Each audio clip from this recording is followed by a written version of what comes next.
Oh, I'm still in I didn't fix I forgot.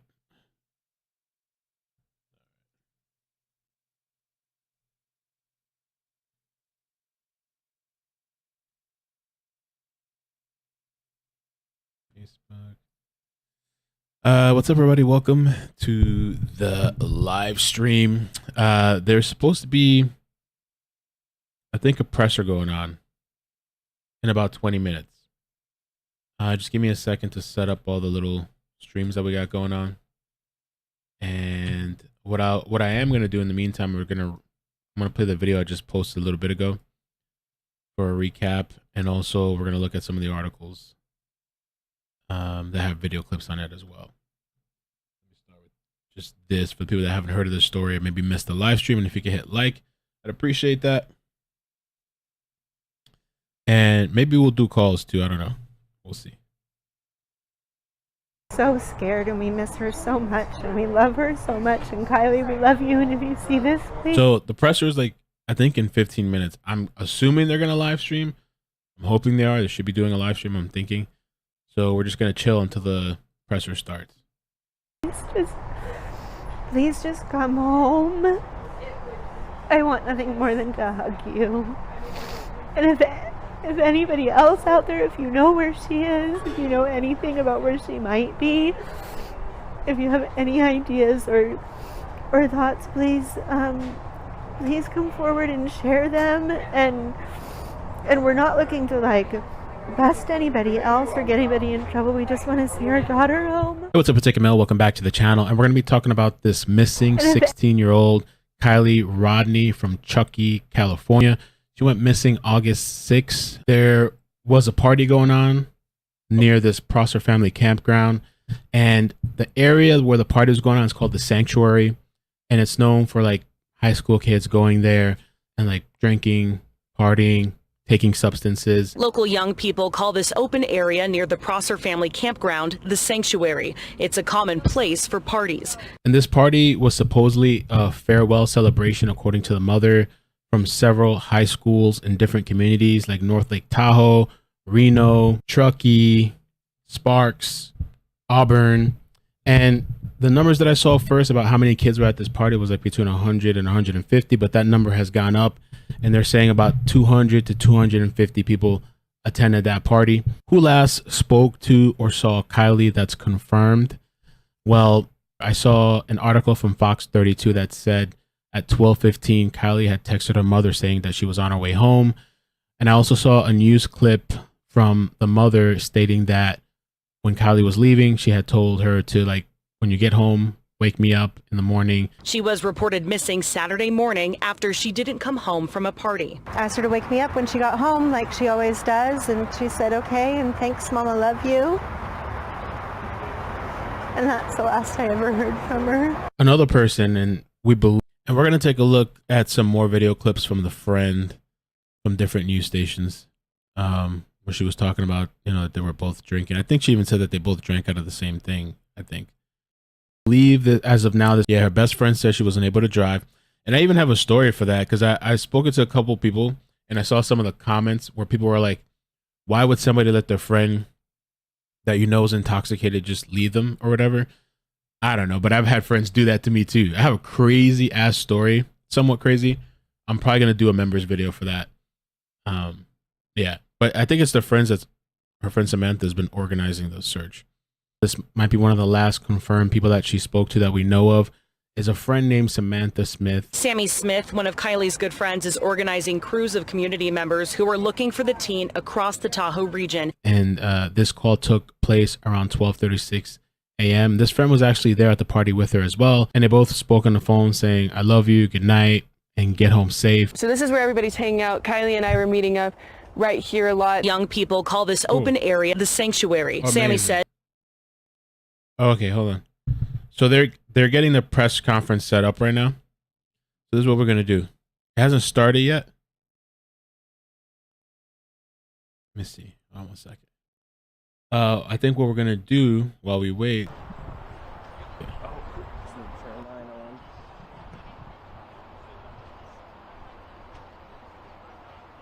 Okay, so we're gonna keep playing the recap for people that don't know the story, but the press conference / meeting they're getting set up. So once they set up, then I'll switch it to full screen. As she was here with Kiely Friday night, along with tons of other high school and college kids from the Bay Area all the way to Nevada. The Independent actually says that they spoke to the friend, Samantha, and one of the things is they said the spokesperson for the sheriff's office, they couldn't confirm whether Samantha was the last person to speak to Kiely, but said that shortly after midnight, her phone was turned off. So her phone is disconnected. Samantha said she arrived at the bonfire around 9 p.m. on Friday, and Kiely got there about an hour later. We have been close friends since before, so we ended up meeting with each other, sort of screaming to each other, hi. For the rest of the party, we pretty much stuck to each other. But as the gathering grew bigger, the teenagers went separate ways while continuing to see each other sporadically throughout the night. I knew it was a big party, but it was supposed to be just a community. The party started to grow past the number of people that were supposed to be there, Samantha said. Party in the woods. There were college kids and people from the Bay Area coming, and I got a bad feeling about it, but didn't really think much of it. Samantha said that around 11 p.m., they went to Kiely's car to charge their phones and arranged for Kiely to give her a ride home. However, she changed her mind later when she saw that Kiely was clearly intoxicated, Samantha said. Right now, we believe that this is an abduction case. She was in no state to drive, and she wouldn't have made it that far or would have crashed. The teenagers said goodbye to each other around 12:25 a.m., but Kiely called Samantha while she was riding with a friend. That was the last known call Kiely made, Samantha claimed. Kiely was supposed to meet friends on Saturday morning to go on a hike, but did not show up. The other interesting thing down here, it says she was described by her friends as someone who enjoys singing and meeting new people. She's a great singer and she loves to go out and do things that are adventurous. She loves going on road trips. The other thing, as of recording this, I don't know what it's going to be tomorrow. Her vehicle has still not been found. Her Honda CRV 2013. What she and Kiely's family want to know is how no one saw her leave in her silver Honda CRV. Her car is still missing. I can't believe it. There has to have been one person. There are people sitting in cars. There are people everywhere around this place. The other little snippet is that, so she went missing or was last seen at the Prosser Family Campground, the sanctuary. Her family, about 12 miles away, they run a small hotel. It's called the Lost Trail Lodge. And I don't know, it's kind of close by. My head I wonder what that lodge looks like on the inside. is all over the place and terrified. Bad thoughts are very strong and hard to keep at bay. But I'm trying to hold out hope, you know, that we'll find her, that she'll come home. So a couple of links that I'm going to post down below for you guys that are good, important links to follow. And by the way, please hit like, subscribe, turn on bell notifications, helps out the channel. And if you like the pre-recorded videos, comment below. Let me know that you like that, or you still prefer lives, or a mix of both. And if you guys could help me out with likes, please, thanks. We're on Twitch and Facebook again, and YouTube. So I'm kind of maneuvering a little bit. So what's up to people on Twitch and Facebook and YouTube? Laughing beside you, Kiki. You check out Facebook. I appreciate that. And so this is the official Instagram page. You can go there for like meetups, up-to-date meetups. So tomorrow, this was posted 2 hours ago, tonight, like right now, my time. They're gonna have a meetup at the Truckee Rec Center.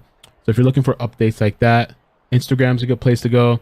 There's also a GoFundMe. I'll put the link down below. They've raised $19,000. They're doing really well. And so it says, with the consent of Kiely's parents, I'm starting a GoFundMe to help increase the reward for her return. It says here that it's at 5,000, but when I looked up on another updated website, it says it's at 50,000. I don't know. There's a $50,000 reward that I saw. The other thing I'm going to put in the links is this is a search party report form. And so like, if you want to sign up to search or whatever, I guess you can sign up here. I'll put the link down below. One of the things that I was told about this and I've seen online from police, law enforcement, and just other people on social media is that there haven't been many people coming forward, and they're just letting people know, families, kids that were at this event, they don't care if you were doing drinking, underage drinking or whatever, taking substances. I've been there myself, not at that age, but I've been there myself. They just want to find this girl. Any pictures, videos, information that you have that you can give to police or maybe family, whatever makes you comfortable, or even submit it anonymously, whatever that can provide some information about Kiely is just really important. And just a little like overview, you know, this is California and it borders with Nevada. And so like there's just a lot going on at the border location. This probably just makes the search with very little information super complicated. Her phone last pinged, I believe, at the party. From what I was told, her phone hasn't been found. Her vehicle's not found as of recording this. It's a pretty big area, and just pretty strange. I also heard that they're not ruling out other things as well, like if she ran away or whatever, or like, you know, but the reason that they're ruling this like or going as an abduction is because her vehicle hasn't been found. That's what I've heard on the media. If there's anybody local or somebody that wants to like share information with me or even come on and make a video that can provide more information, reach out to me, Facebook, email, whatever. And yeah, hit like, subscribe, turn on notifications if you like these kind of videos. I appreciate it. Take care and peace. Okay, so if whoever missed that, that's kind of like a recap. There's some articles too.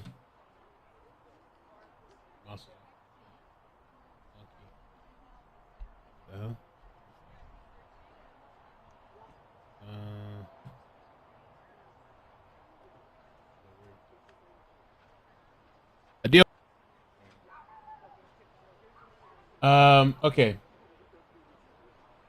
So I wanted to show a couple of clips too. They're still getting set up. Looks like they're almost getting ready there.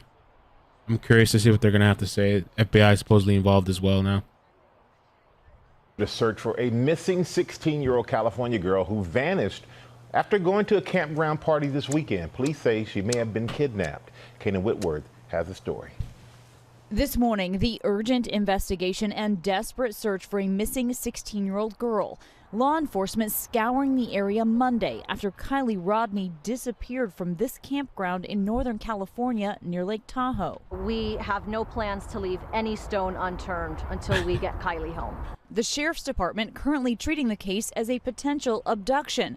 Other agencies as well as the FBI also involved in the investigation. Rodni was last seen at a campground party along with between 200 and 300 other teens on Saturday in the early morning hours. Kiely's mother got a text from her daughter around midnight about coming home, but she never did. I called her and I sent her texts too, and she didn't answer, and so that's when I knew that something was wrong. Sammy Smith says she was the last person to speak with her at the So this is the friend, Samantha Smith. Party early Saturday morning. She was having a fun time at a party, just being a teenager. Everything she drank, I drank out of. And there was nothing that seemed off about her. Everything she drank, I drank out of. Police say Rodni's phone has been out of service since the party. Her car, a silver Honda SUV like this one, also missing. Police are now asking anyone who attended the party to cooperate with the investigation. We're just begging for you to please come forward and share your story. And so right now authorities are asking parents of other kids at that party to speak with their kids, look at their phones, pictures, videos, social media, anything. Yeah, her vehicle's still missing. Her cell phone has been turned off. Like, I think it last pinged at the party. That's what I thought I heard. Following her disappearance from a high school party.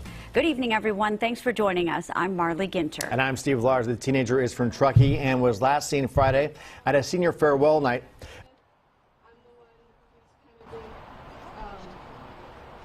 I don't know. You guys probably know me. Everybody has my number at this point. So I am leading the teen-to-teen conversations. These are the conversations Bump it up. with no parents, no media, and no adults at all, no police. Because if there's that pressure from all of those sources on these kids, that could be what could be leading them to not share information. And that's all we need right now is any information. So if there's any teens out here that want to be a part of that, I will take you one by one into this van right here. Sorry, that seems creepy or something, I don't know. I'm really just trying to help. I've been doing a lot right now. It's a little stressful, but I've been holding myself together for any other kids. Don't worry, thank you for all of your posts and reaching out. I'm on the Kiely account and emailed everything. You've seen everything. You're recording everything. So with the teen talk that's going on in Truckee City today, I wanted to reiterate this to all of the adults, all of the parents. Please do not come to this. You can drop off your kids, but drive away. Drive away as far as you can so that they cannot see you cannot see them, you cannot hear anything. I am in contact with the deputies, I'm in contact with the detectives, I'm in contact with the FBI, everybody. I am the person these kids need to be going to. She took over. And I've had a lot of people come to share that we need more. Anybody that knew about the party, learned about the party after, knows anything at all. You knew somebody who went, you knew somebody who was planning on going, you knew any drugs or alcohol that was there, you knew somebody who brought somebody. Anything at all, even if you did not go, you do not know Kiely, you never met Kiely, you have no idea what's even going on, you knew about Prosser, please come to me. Like, this is what I look like. I don't know. I'll be right here. Please, just come to me after this, or right now, I can take you in there. Anything. The meetup is tonight in Truckee City at the Save Mark. It's right, if you go off Squaw Way and you turn off and go into the thing, please come to this tonight. We need every single person there. It'll be from 5 to 7:30. I will stay there till 1 a.m. if needed. If kids need to get off work, if kids need anything. We have counselors here for support for anybody who's having anxiety, having stress, crying, anything you need. We have people here you can talk to. We're all here to support and help you in any way. And thank you so much for coming out to this and supporting us. We need everything we can get right now. We want to find Kiely. And if you have any questions, this is what this is for. I'll hand it off to the adults, because I'm only 18. I might know some, but I don't know everything, so thank you. So the friend is kind of spearheading the search, or organizing it anyway, rallying people.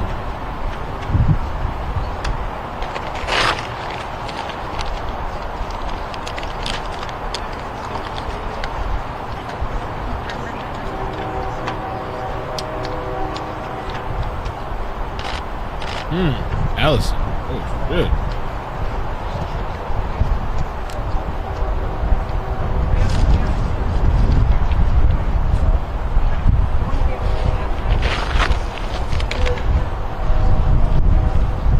Okay, when they're talking, you turn that on.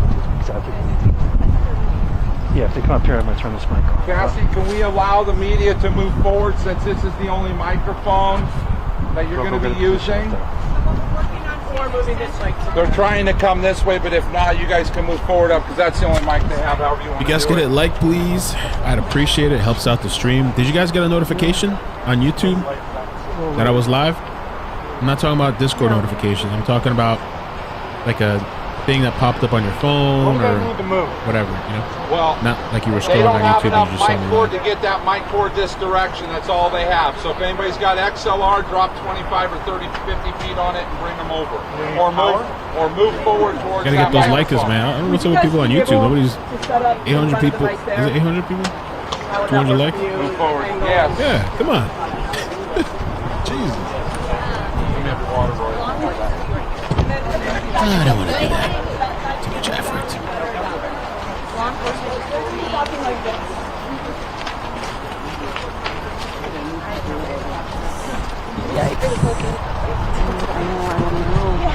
Hey, thanks everyone for your patience while we get this set up. They're setting up, guys. We have a couple of videos that we can watch. Thank you for the people that helped out with the likes. Thank you. No notification. Some did get a notification. Okay.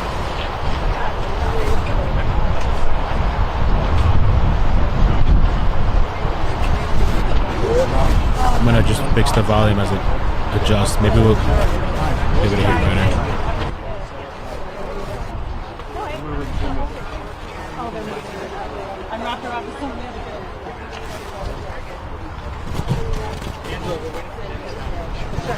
No notification.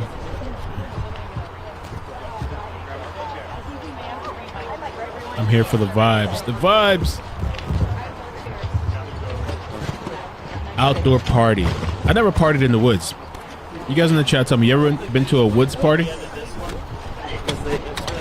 Isn't Burning Man in the woods? Burning Man. I'm not saying I wouldn't party in the woods. I probably would, but I don't know how comfortable. I don't know. Depends. Woods party.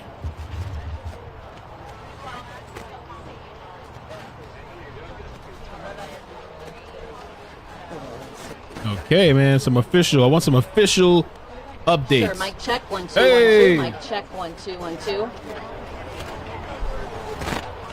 Pull this up.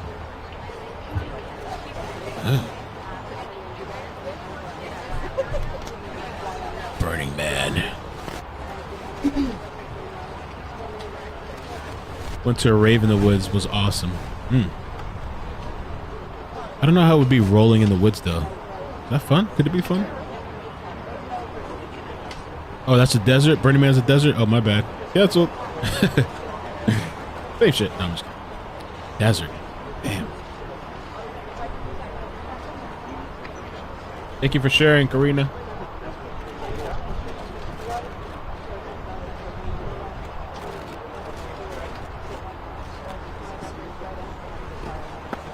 We're gonna get something. We're gonna get audio of that. Burning Man. Woods party. I grew up in South Louisiana. Yeah, everything is woods. Gonna have ourselves a party in the woods.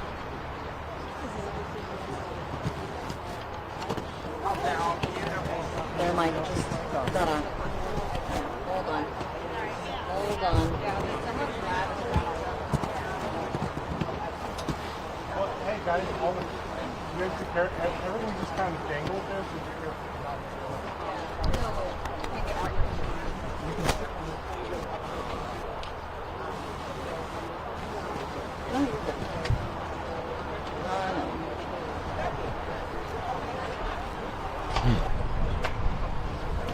Oh, it's in Nevada? Burning Man? Desert? If you want to frame it and just sit down here and maybe Help me out with the likes. Well, what the friend was saying is that, like, the party was like, I guess the party has like all these people from different towns and high schools. And it just started growing more and more and more, kind of past the normal numbers of what it seemed like. I don't know if there's people from other places that came, college kids or what. But this was like high school seniors, I believe, celebrating. And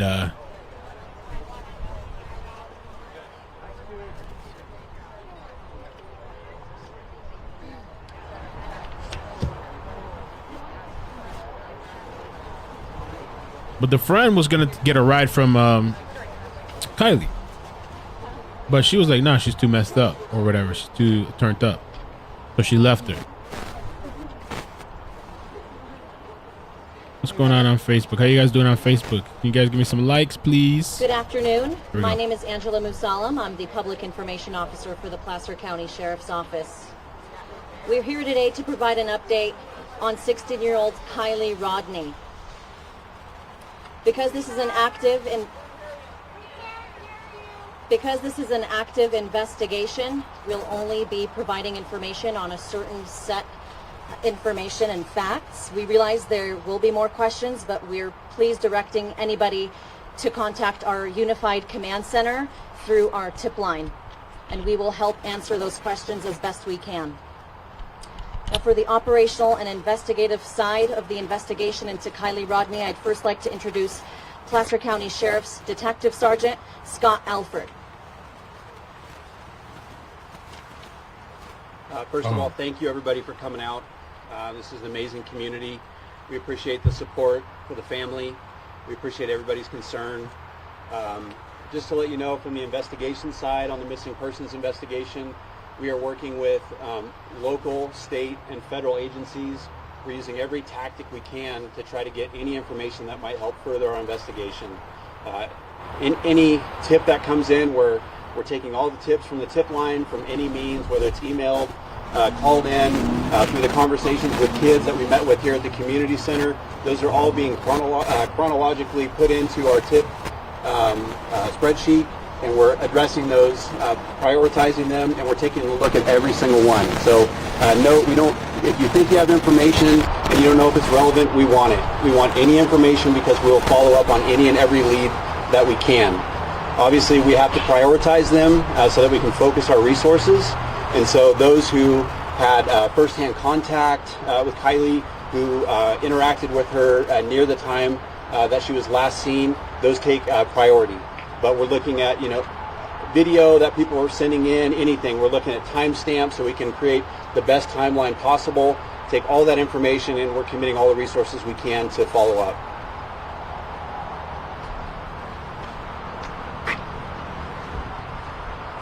Thank you. Next, I'd like to introduce Nevada County Sheriff's Office Sergeant Hack, who will be speaking more on the search and rescue efforts surrounding the search for Kiely. Thank you. Sergeant Dennis Hack, Search and Rescue Coordinator for the Nevada County Sheriff's Office. I want to let you know at this time we have over 16 agencies involved in our search effort. In the field right now we have over 100 volunteers. Those volunteers are searching on foot. We're using canines. We're using vehicles including motorcycles, UTVs, Jeeps, and such. We're using air assets to assist in the search, and we're also searching on the water using boats. As of this meeting right now, we've logged over 1,500 man hours in our effort. We received information on Saturday of the initiation of the missing persons report. We moved into a unified command with Prosser County and started conducting a search and rescue operation in Nevada County. Throughout Saturday and Sunday, the incident was handled by Prosser County and Nevada County. As the event expanded, we reached out to partners at the state level and also federally to assist us in the search.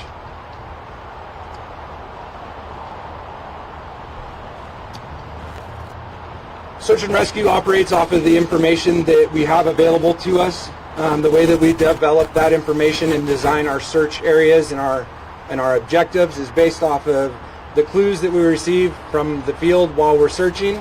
And the second way that we receive our information is through the development of the investigation. What we need is the community's help in assisting with providing that information on the investigation. And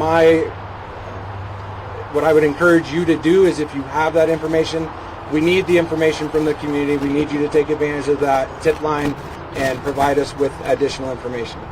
Thank you.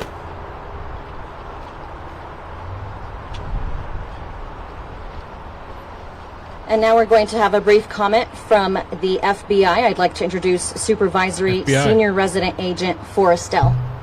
Got the works, FBI. Good afternoon. The FBI has and continues to take instances where the most vulnerable in our society are victimized, and we are very happy that we're able to come alongside and partner with Prosser County Sheriff's Department, Nevada County Sheriff's Department. We've been part of the full investigative team. As of today, we had approximately 50 other agents up here helping run down some of those priority informations and leads that have come through. And we are going to continue to partner with both agencies as we see this through. So thank you for your time. That's it. Now I'd like to introduce Placer County Sheriff's Captain Troy Sander and Nevada County Sheriff's Office Captain Sam Brown, who have both been in charge of the Unified Command since we have learned of Kiely's disappearance.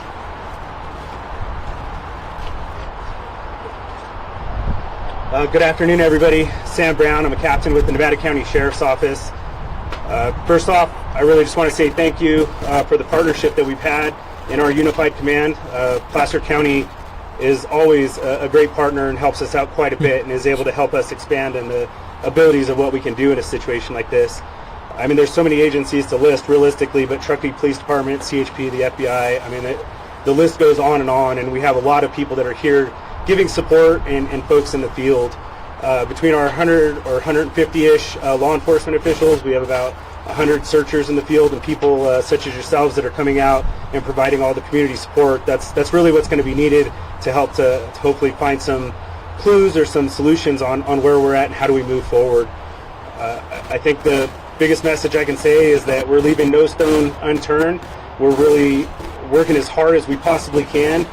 Teams are tired, much like the family, and we're trying to do our best so that we're supporting the family. We've tried to meet with them regularly and make sure that they have our contact information, and we're trying to be as transparent as possible and continue on in our investigation and our search. Again, I just really want to thank everybody for the partnership, and that we're going to continue working throughout this process and hopefully come up with some positive news that we can bring back to all of you. Thank you. Troy Sander, Prosser Sheriff. We're all here for one reason, and we appreciate the community support. We care. Many of us are parents. We're involved. We're committed, and we will stay committed. I want to reiterate our relationship with Nevada County Sheriff's Office, the FBI. We really appreciate their help. They've come in to help us streamline this process, make it more efficient, make sure we're doing the right things based on best practices. So thank you very much to them. I'd also like to thank the California Highway Patrol for allowing us to house our operations center here, for wanting to be close to the Truckee community, more importantly to be close to the family. So I leave you with a point that I want everyone to know. There's a lot of information coming out there, and a lot of people are asking questions. If you have to ask yourself whether or not you should share some information about what happened, you've already answered the question. No information is too small. Every piece of information we're going to put together to build a puzzle, to continue to push forward, to allow the machine to turn. We're not going to back down. We're 100% committed, and I appreciate the community coming out here. Please keep the family in mind. Realize that when you inundate them with a lot of social media stuff, that a lot of it vets out not to be true. We need you to push that information to the tip line. Let the detectives do the work. Let this family try to work through this process they're going through. So I want to appreciate, again, my partners in this endeavor, and we appreciate your time. Thank you.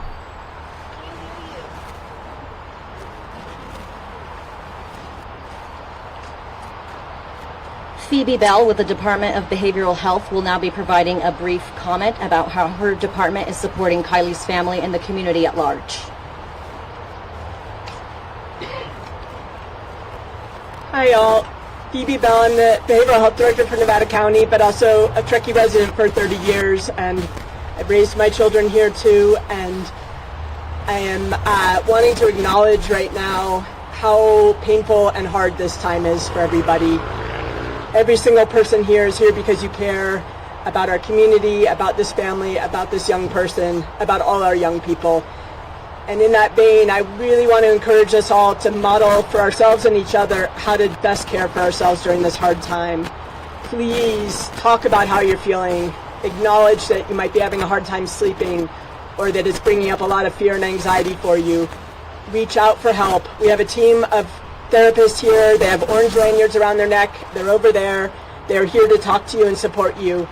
Maybe you need some advice about how to talk to your young people about what's going on and how to manage your anxiety about their safety. Whatever it is that you need right now, please reach out. That's the best way we can care for ourselves in this really hard time, and how we can care for each other and care for this family and to bring Kiely home safely. Immediately after this, we will have a room in the rec center where therapists will be, and they'll be conducting more of a group debrief, which is a great way to work through the trauma of a time like this. And so please, if you're interested, go on in and visit that group. But again, this is the best of our community at the hardest of times for our community. Having us all come together and do everything in our power to try to help is a beautiful thing. Please heed the advice of the law enforcement professionals leading this effort. I want to call out our teen community, who has just been beyond amazing, and how they've rallied to this moment, and to encourage them to keep coming forward with their information and take care of yourselves during this hard time. We're all here for each other.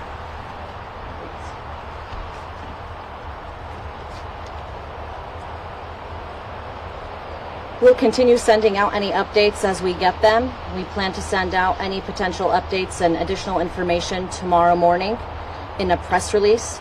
We can't stress this enough.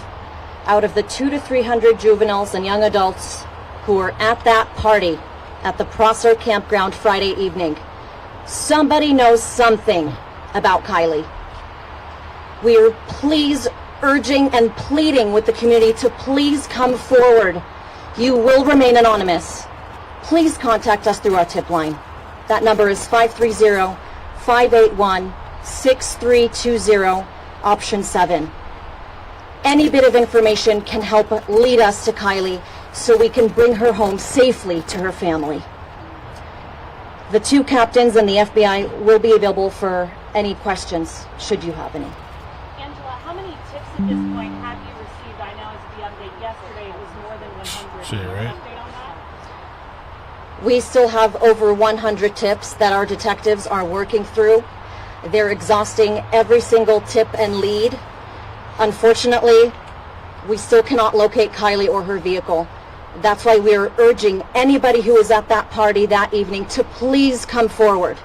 We need to find Kiely. Angela, another question for you. Unfortunately, people in our region in NorCal go missing. It's so rare to see this incredible of a response both from law enforcement and the community. How and why is this specific case receiving this response? Yeah. Ooh, that's a good question. Ooh. We want to leave no stone unturned. We take this case, just like any other missing person's case, extremely seriously. Oh, really? Kiely is considered to be highly at risk right now because she is a minor and she is missing, and we cannot locate her or her vehicle. We want to thank everybody who has helped us thus far, our law enforcement partners, the community, people who have come forward anonymously to try and lead us to her, and we will continue to leave no stone unturned until we bring Kiely home to her family. Now that we have federal resources, are we able to do anything more with her cell phone and find where it came after the party? Are those resources helping?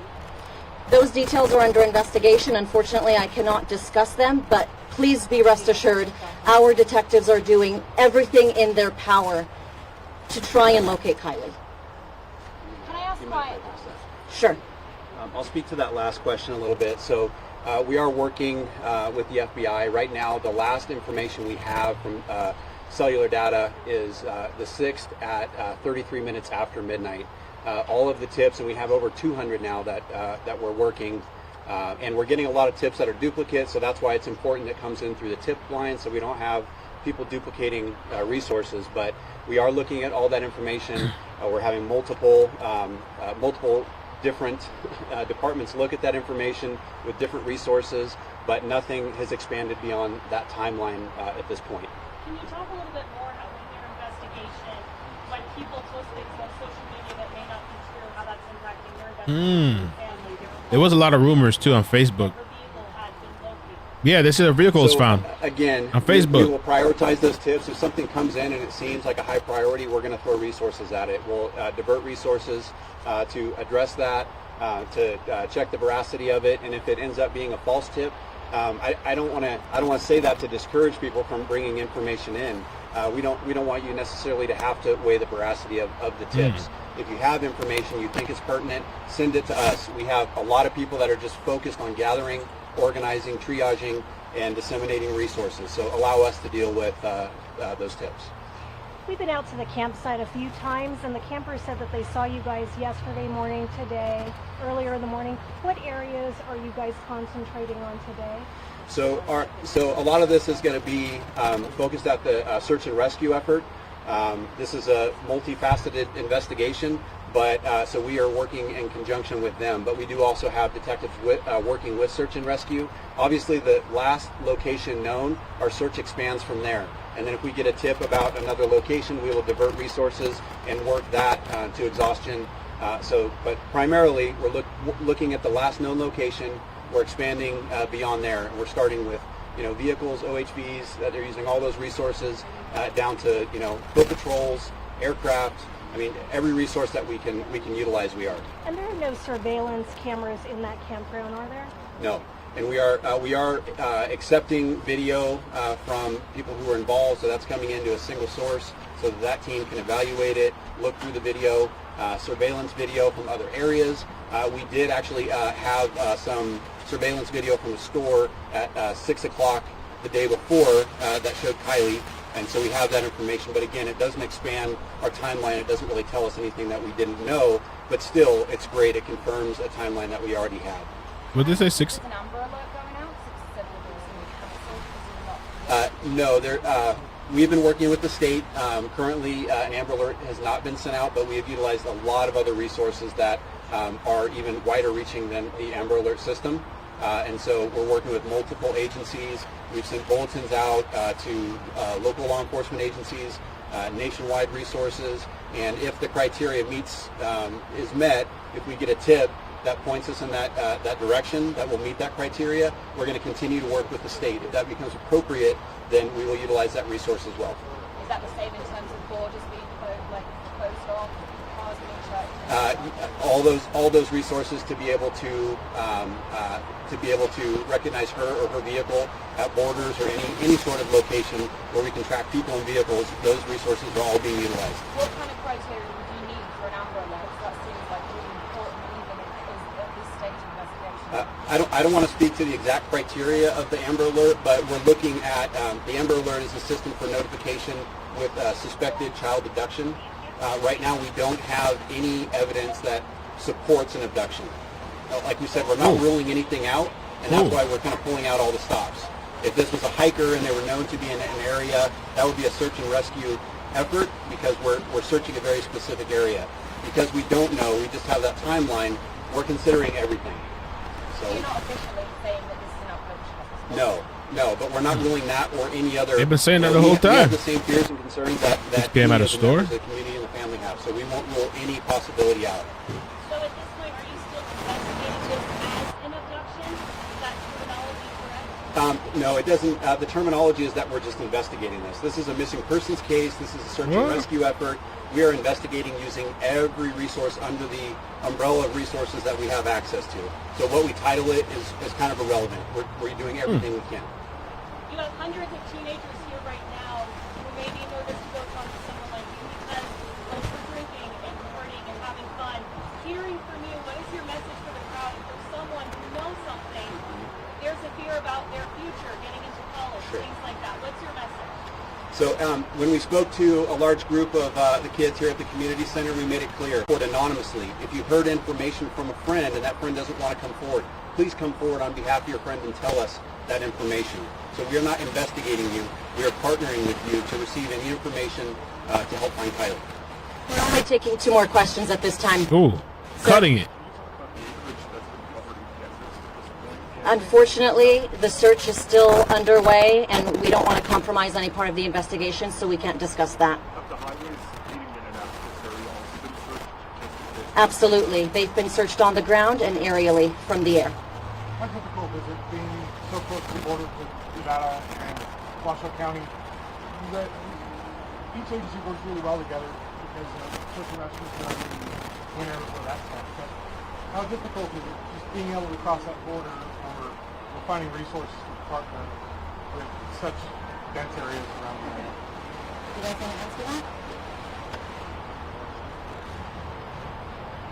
I think that we're fortunate to have technology on our side in all reality to deal with some of those pieces of locating, say, a license plate and things of that nature.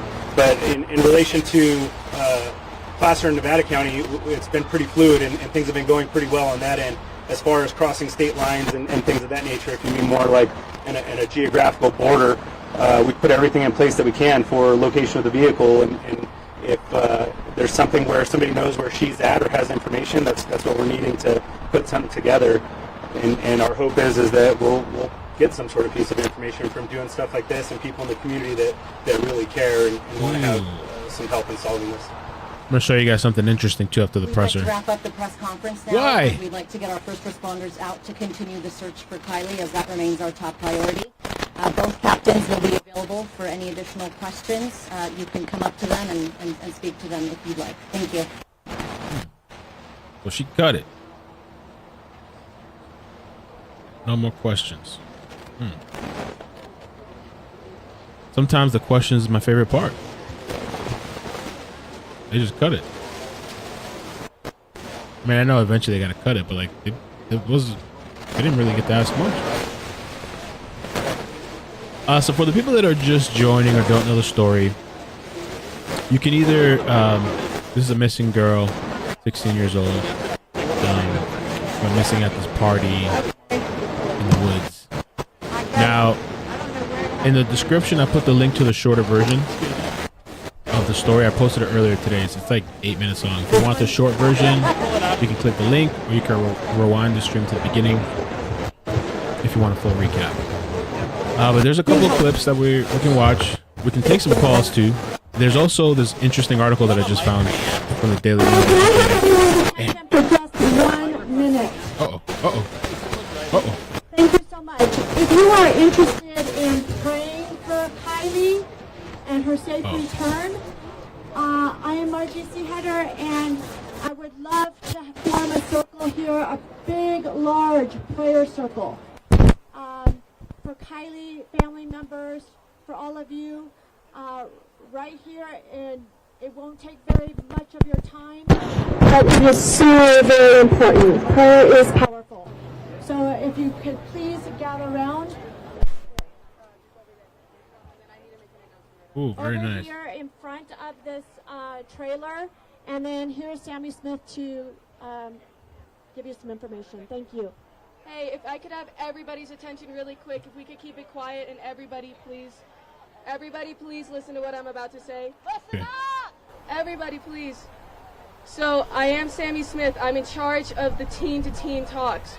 I see a lot of faces here. I know a lot of you. We go to school together. I've seen you around at this party. I've seen you around. Please, if you have given a statement to the police, that's fine. I don't care. I need... Whoa! Whoa! The worst time ever.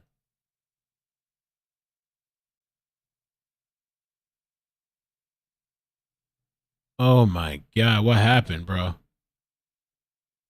Did he lose signal?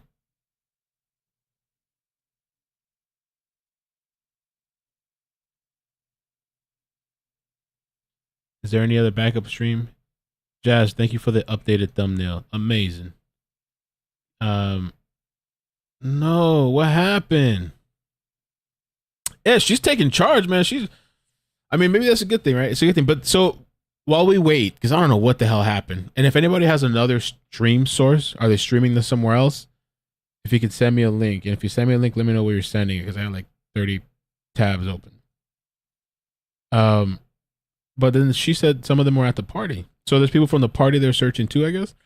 And the thing is like, if that's the case, if something bad did happen, or if there's somebody that's involved, are they there helping with the search too? Just to make sure. And how the hell is this car still missing? Right? It's 2013 Honda CRV.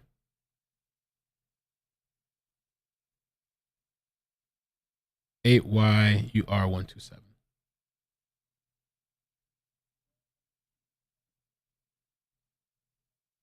This is Samantha, the friend. She's in charge.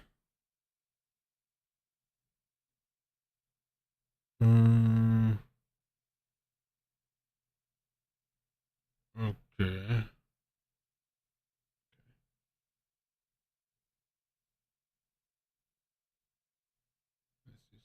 Everybody's attention really quick. If we could keep it quiet, and everybody please listen to what I'm about to say. Listen up!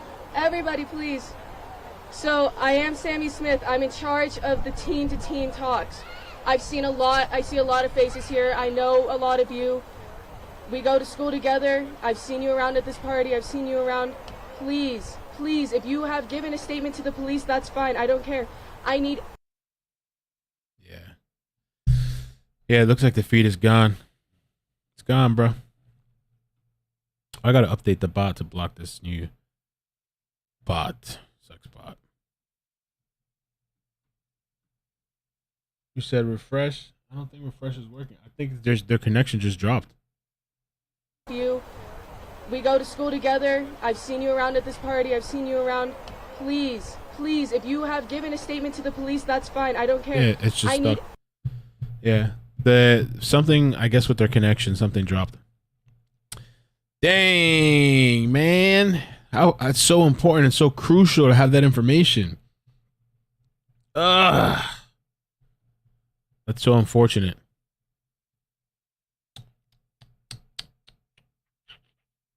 What a bummer.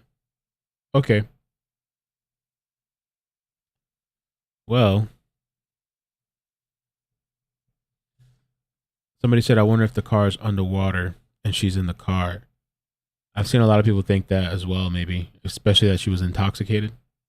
So we're going to wait. We're just going to leave it up, but in the meantime, we can do other stuff. We don't have to, Let me see what we can do. Let me do something here. Let me just rearrange this. Bloop, bloop, bloop. Okay. So we'll leave this up in case they figure it out. And in the meantime, we'll keep talking. Okay. So let's do At a local campground tonight, Placer County Sheriff's Office is treating her disappearance as suspicious. We all are just praying that she's okay and that she knows that everybody is looking for her. The frantic search for 16-year-old Kiely Rodni. So this one says a $10,000 reward. I'll show it to you a little bit more clear.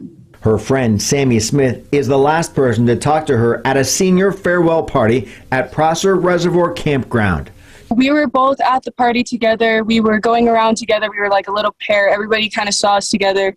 We would split off for moments. Photos show Rodni in a graduation dress. She had recently graduated early from Forest Charter School. Rodni's mother released this tearful plea through the Placer County Sheriff's Office. If you know anything about where she might be, if you have any ideas or thoughts, please come forward and share them. I have the last call to her, and I was the last person pretty much who knows what was happening. Smith got a ride home from the party at the end of the night. So that's the friend, Samantha, she last saw. I should pull up that article because that article is really informative. Independent. That's the friend. She last saw Kiely. See how to search. Independent. Apparently the article's gone.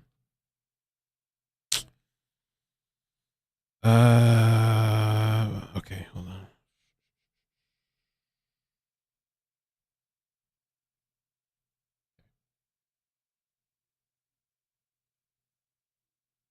All right.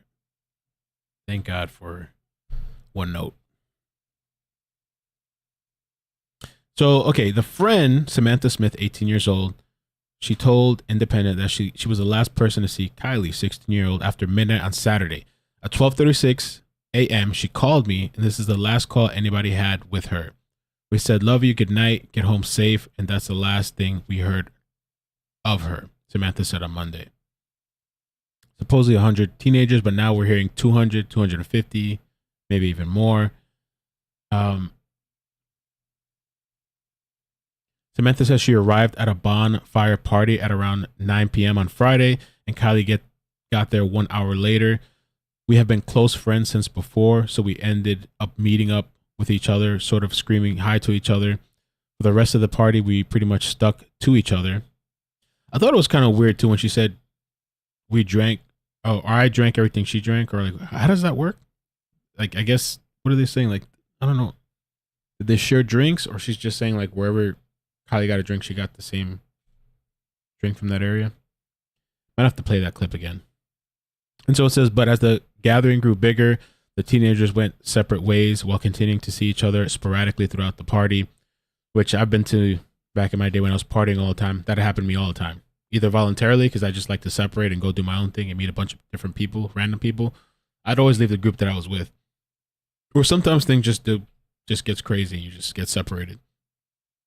I knew it was a big party, but it was supposed to be the community. The party started to grow past the number of people that were supposed to be there, Samantha said. There were college kids and people from the Bay Area coming.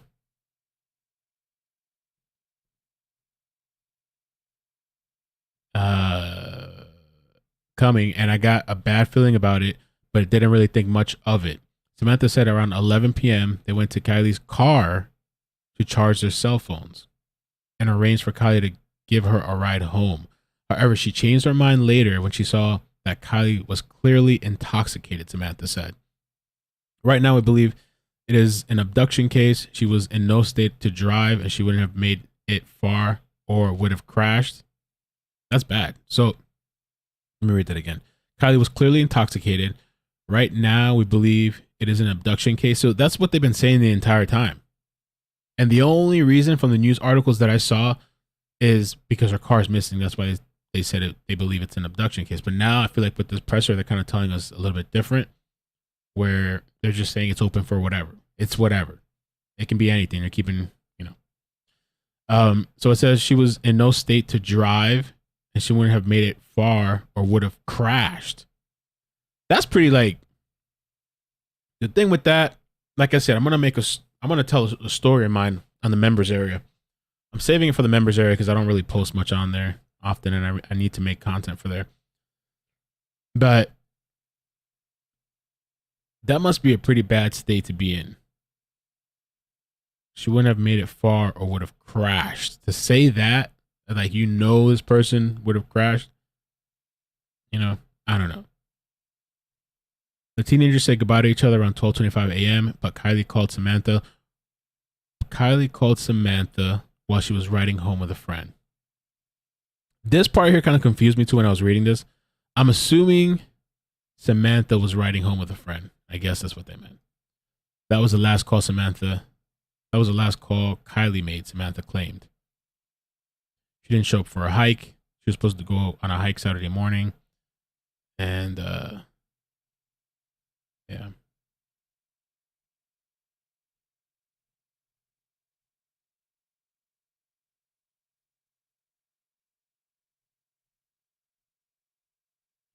Okay. So, let's get back to that. She says Rodney was planning to spend the night at the campground. I know that she was not in the right mindset or didn't share them. I have the last call to her, and I was the last person pretty much who knows what was happening. Smith got a ride home from the party at the end of the night. She says Rodney was planning to spend the night at the campground. I know that she was not in the right mindset. So she said Kiely was planning to spend the night at the campground. Is that something they do out there too? I don't know what it's like out there. Do some people just stay there the whole night and sleep out there? Or state to drive. And if she were to have driven, she wouldn't have made it far. So my concern is that somebody may have offered to drive her home and then didn't take her home. Last seen celebrating with her fellow seniors. Where is Kiely Rodni now? I hope she knows that we all just love her and we just want her to be safe. The Prosser County Sheriff's Office has released this photo of Rodney's car. It's a silver 2013 Honda CRV. Its license plate number is 8YUR127. The Sheriff's Office has also set up a dedicated tip line for information about Rodney's disappearance. Another clip. Search continues for 16-year-old Kiely Rodni, a missing teenager in Truckee.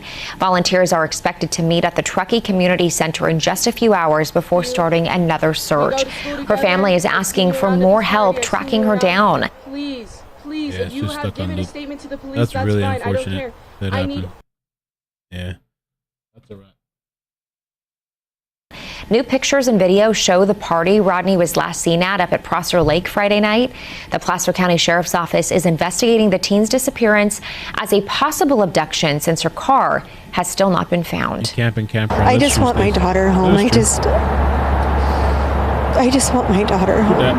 I just want to give her a hug. I just want to know where she is. I just want to know what happened. Well, law enforcement is asking people who have videos or pictures that could be evidence to submit them to the website findkiely.com. A break from the heat. We're seeing some below. Let's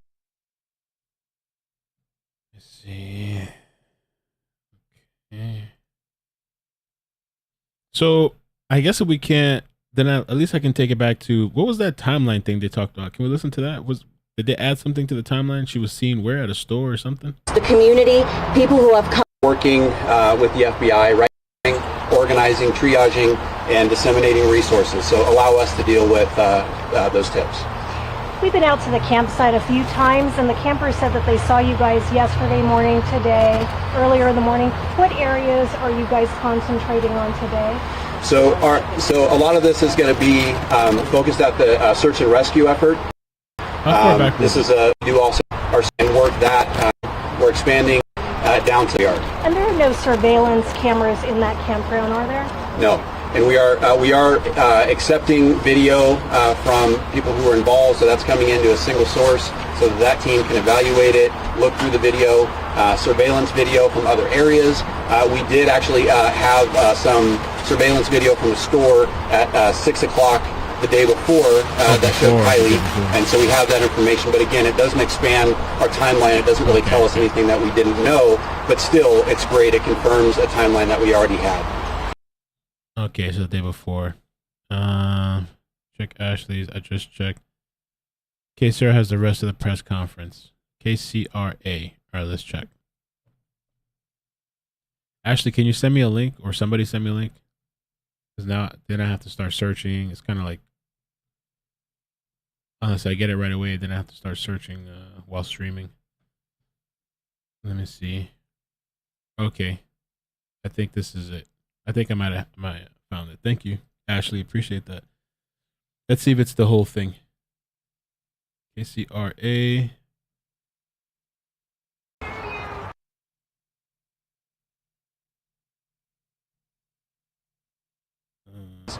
Nationwide resources, and if the criteria meets... No, they don't have it.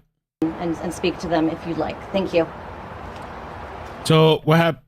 They just cut it right there, like before the girl came back on Samantha. So it's not... It just ended right there, and that's it. It's actually longer than this. It's supposed to be longer than this.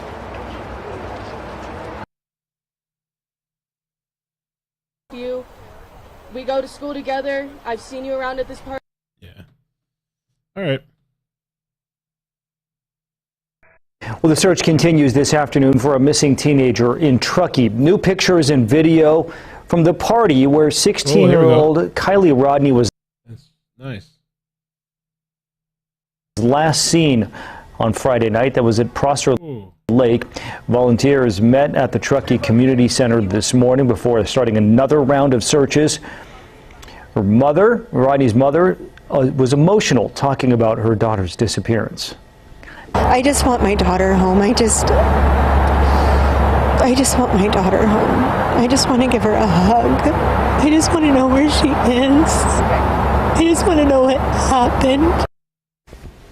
The Placer County Sheriff's Office says they are treating Kiely Rodni's disappearance as an abduction because they say her car is also missing. But the party, the woods, it looks dark out there.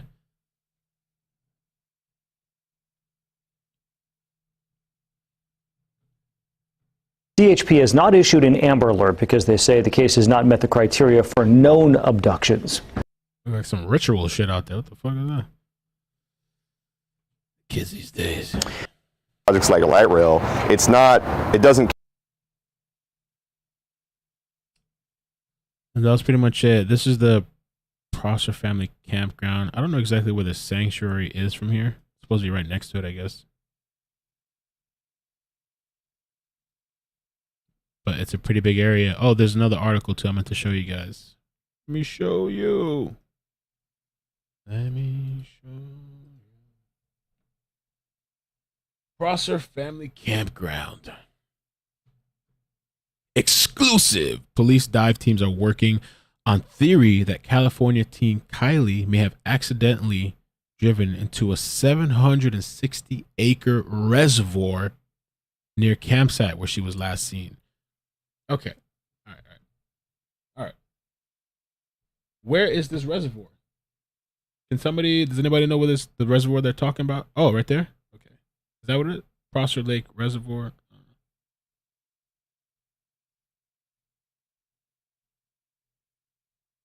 Oh, this is it right here. This water shit? Is that what it is?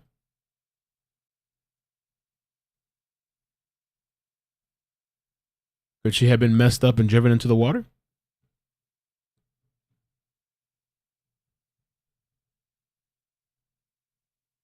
I'm going to skip past this because we're going to read it anyway. Police dive teams have joined the hunt for missing California teen Kiely. Photos show police boats and helicopters searching the Prosser Creek Reservoir, a 760-acre stretch of water directly beneath the campground where Kiely was last seen.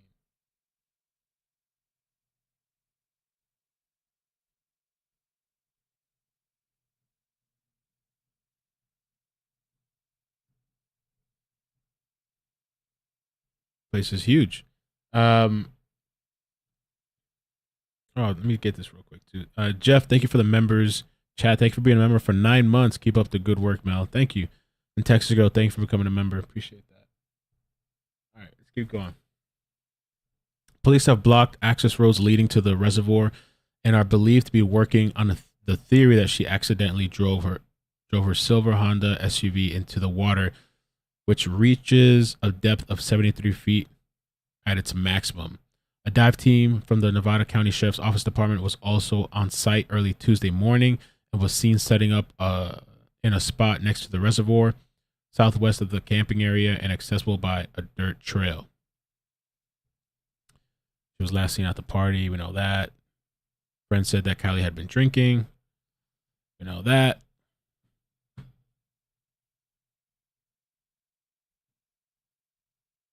Kiely's friends and family have issued a plea for teenagers with any information to come forward, but family friend Abby, who asked not to give her last name, told the Daily Mail that it's proving difficult. She said they don't want to come forward. I think it's because underage drinking and things like that. We're trying to tell them we don't care about the alcohol. We're just looking for information to help us find Kiely. They're set up by the water. I guess that's dive teams or something. Sheriff's deputies set up a forensic tent on a ramp to the Prosser Creek Reservoir and launched mini submarines fitted with cameras in a bid to find Kiely. Bro. Oh, I think that's it right there, right?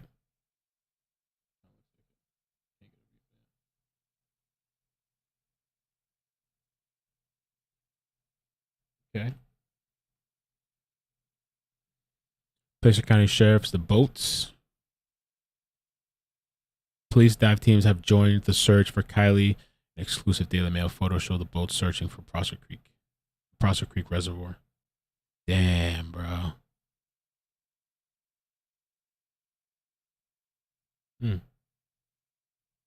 Dive team.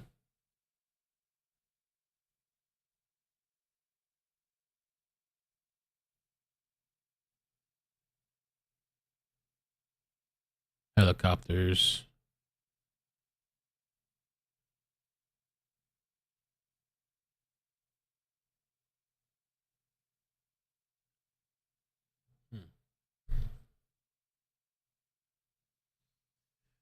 This we all know. Just gonna kind of skip past it. We all know timeline. Last seen 12:30 a.m. Oh, and then yeah, her family owns a lodge or something, some sort of a little hotel thing, a couple miles away.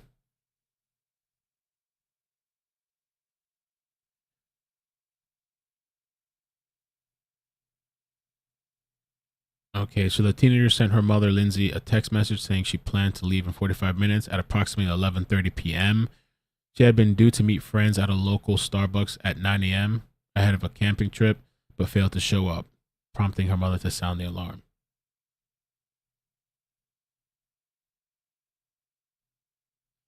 So this is the campground she went missing, and they have a... This says Kiely's family home, but I don't know. When I read it too, I thought there was like a lodge that they owned.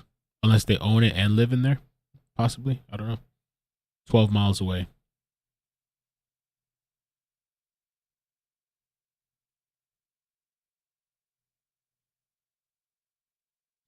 Cops have been using license plate technology in the search and have been checking cars as far away as Reno, Nevada, but are yet to find any sign of Kiely's silver Honda SUV.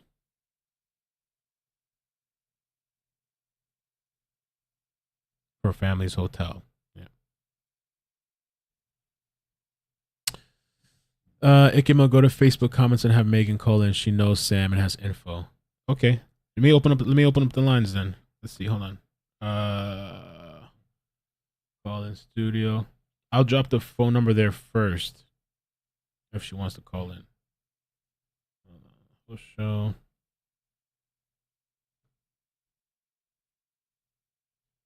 All right, just give me 1 second. Let me dial in.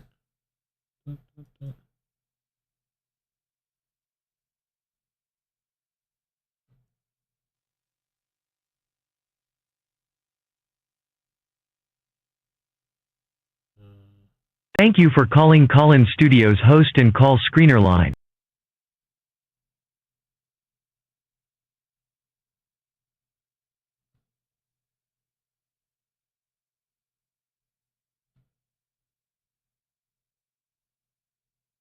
Okay. In the host room and can manage your callers from the Call-In Studio web interface. Call in. All right, so I'm gonna drop the number over there. Let's see. Please call in. Oh yeah, so somebody's on Facebook. Let this person call in first. Megan Cole. Megan. I'm trying to do this, but with him talking behind me, it's hard for you guys. If you want me to, I would be more happy to answer any question I can with Sam trying to find out. Yeah, if you can call in, Megan. I dropped the number in the chat. Let her call in first.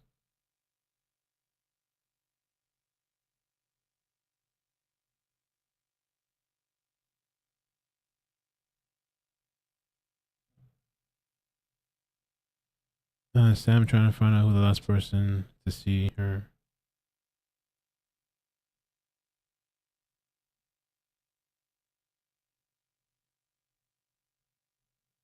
Okay. So we'll give her a minute. I did drop the number though to call in. And in the meantime, let me just check this out here. Got motorcycles, dirt bikes. Let's see, we got dirt bikes along with Land Rovers, helicopters, and boats.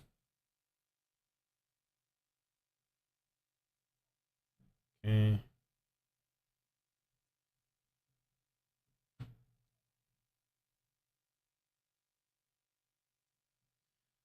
Let's see. Her mother says, I'm terrified. My mind reels and my sleep is plagued with nightmares. Thoughts that she can't get out of my head, that I can't get out of my head. I just saw her on Friday morning. She was going to meet us to go to a vintage car show, but then changed her mind and wanted to go to a party instead. I extended her curfew. I had done it before and felt safe. She texted me at 11:30 to say she would be leaving at 12:15 to come home. She said, I love you. That's the last I heard from her. Lindsay said she is sure her daughter would not have run away. My daughter is not the runaway type. Not to stigmatize kids who are, but my daughter is not. She had the resources to run away and would have done so if she wanted to. Okay. All right, let me check the lines. No calls. If she still wants to call in, she can.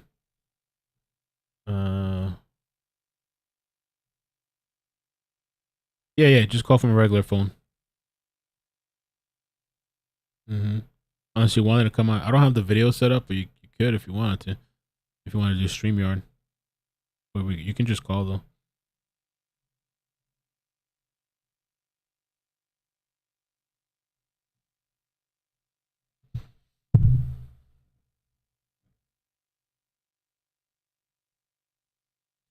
Friends said Kiely appeared very drunk at the party and said they believe she had been taken because her SUV is still not been found.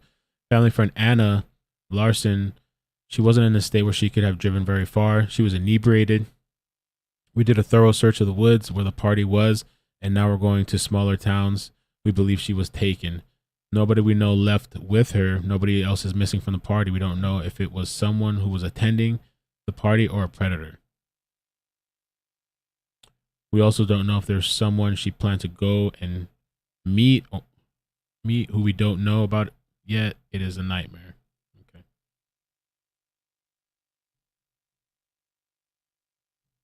Okay, let me take this call then. Let's see. We got a call. 916. How you doing? It's me, Megan. Hi, Megan. How you doing? Megan, it's me. Good. Okay, I want to clarify some things so you guys can figure that, so you guys can help.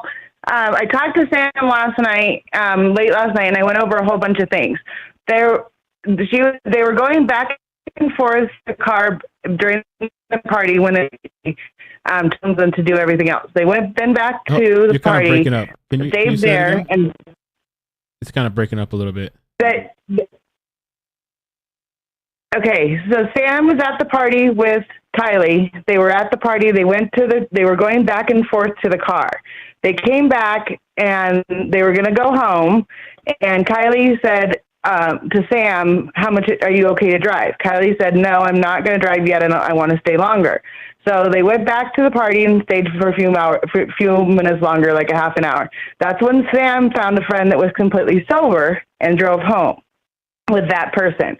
But there was a person that stayed there they were camping out there. If they get too drunk, they do camp out there. That is something we do in this town. Oh, okay. Didn't know that.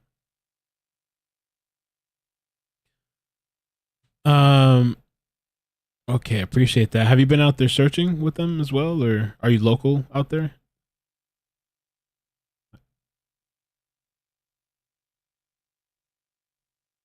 Oh, I think I lost her. I'll try to call you back. I think it got disconnected. Oh, damn. I don't know. I don't know if she hung up or it seemed like she had bad reception. Let me just take 818. How you doing? Where you calling from? Can you hear me? Yeah, I hear you. Oh, okay. Maybe I better turn the TV down. Well, something's weird because why would she texted her mother and said she's on her way there, and then but the girlfriend said she's talking about spending the night there. Right. Like, where did that come from? And just something. Why? How is she so sure she's the last one that she ever talked to? I don't think the police would confirm that with her. They'd still be checking that out, wouldn't they? Like she says, I was definitely the last person to talk to her. How does she know that for sure? Right. Well, there was, there was an article that said that they haven't like fully confirmed that. But that was the last person. The girlfriend said that. But it seems like it though. She said it like I was the last one to ever talk to her. It's really unfortunate. We lost Megan. Megan, call back if you can. Oh, I think she's calling back. Okay. Okay. All right. Thank you. I appreciate the call. That is interesting what you're saying. Kind of weird. Yeah. I mean, she was told her mother she was coming home. Oh shit. Somebody said some savage shit in the chat. All right. I'm not even gonna repeat that. 916. Is this Megan? I did lose you. Hey. I lost you. Yes. Okay. So I'll try. I am in bad cell service because that's what happens up here. But what it comes down to is that they were trying to figure out how they were going to get home. They were all talking to each other to try to figure out what they were going to say to their parents because they wanted to stay longer at the party. Some of them wanted to stay later. Some of them wanted to spend the night. It's known fact that in the town that if they get all of their parents knew where they were and have said to them if they get too drunk to stay there. That's what we do in this town. It's been known for 20 years. So they've stayed out there many times. Okay. Are you a part of the search? Oh no. We lost her again. Oh, that sucks. I can call her back. Maybe we can set something up. If you want, I know the service sucks over there, Megan. I don't know if you want to try, maybe I'll call you back, but we can, I don't know. Maybe if you get to a different area later today or in a little while, maybe we could do a pre-recorded video, just some audio, because it'll be good for people to hear you, what you're saying. Let me try, damn it. Let me try calling one more time. I mean, it's good that she cleared that up though. Make outbound call. Try that. I'm gonna save your number too. So I mean, I'm gonna save your number and I'm gonna text you. And then at one moment, if you want to it doesn't have to be anything serious. We could just have a little conversation. You can clear whatever it needs to be cleared up, and then I can post it. I'm gonna send you a text from my phone number.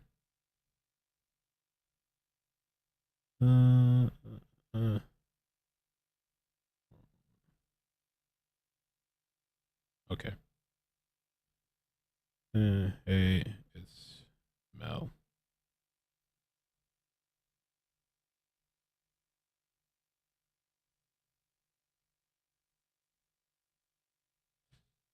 I will try to call her though real quick. I don't think it worked. I did try calling and it didn't. Let me try one more time.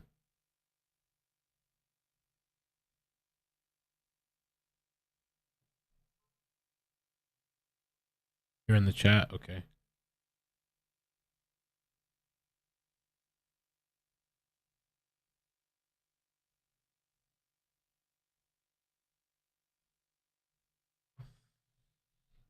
Okay. Yeah, no pressure. I'm gonna try calling one more time, but if not, maybe we'll just set something up later. Because I just sent her a text. And we're texting now, so.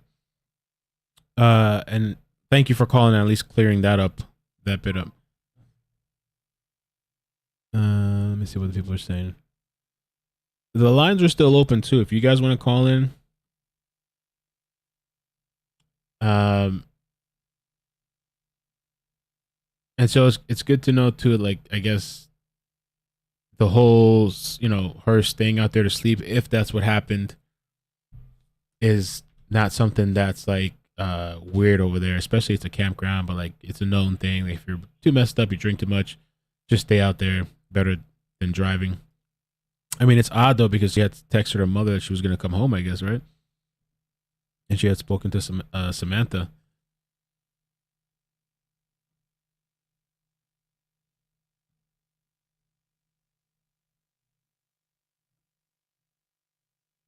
Let me try again. I think she called back. Let's see. Megan, are you there? Hello? 916. Hi, can you hear me now better? Yes, I do hear you. Good. Can you hear me better now? Yes. Can you hear me? Oh. Okay, I can hear you too because I'm listening to you on there, so there's a little bit of a delay in it, but that's okay. Okay. So what I was just trying to say is that they were going back and forth on who was going to stay later. They thought that Kiely stayed the night out there, but at 8 o'clock in the morning, when people went to go leave, her car had been gone. So and the last time that Sam saw her was at 12:30 when they texted each other, and they said they were coming home. That she was at the party still, and everybody was like kind of just whining, starting to leave. So the only thing that they don't know is who saw her leave. They can't find out who saw her leave. I did find out there was something that's like happened at the party, not bad on anything else, but it hasn't been very much talked about because I asked this question and it just kind of shot from there. So if someone knows what happened later in the party, nothing bad, and just something that happened later in the party that was a small thing and it started then, that would be helpful to know if where she was and who she left with after that. So the thing that happened, you guys aren't making that public, though? You're not really talking about it? Are you able to say what happened, or? I don't know. I guess I can say there's a fire that was started, like a bonfire that was started later in the evening, but when a lot of the people were there at the beginning of the party, there was no fire. And when I mentioned a fire, they said it started out later. So I said, did anybody see Kiely after the fire started when they were all sitting around? They said no. So they need to know who left before the fire started at the place than before. Okay. Do you know if there was any like reportings that like anybody weird or sketchy out there, like, or anybody that stood out? Like, have you heard anything about anything like that?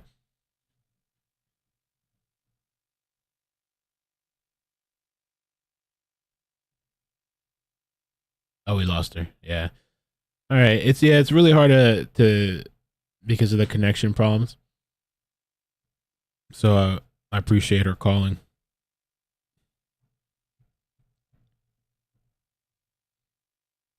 Oh, there was another call too. Oh, they hung up. Somebody else had called and hung up. So, I don't know. Maybe we'll try another time to see if we can get her. But at least she cleared up a little bit of things that she could. Connection's really bad over there. And at least we got to put out the story and get a little bit more attention. Hopefully, we can. I thought there was video of the boat.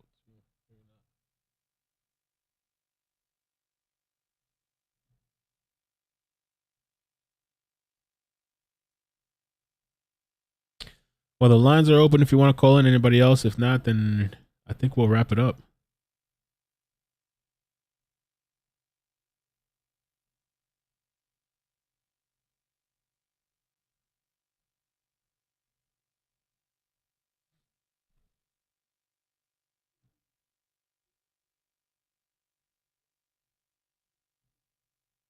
There was another thing I was gonna look at. Let's see this right here real quick. We might have seen this already. I'm not sure. Now to heartache and hope for the family and friends of a Truckee teen now missing for 3 full days. Tonight, the family said. Yeah, we did see this. This was just the one with the pictures.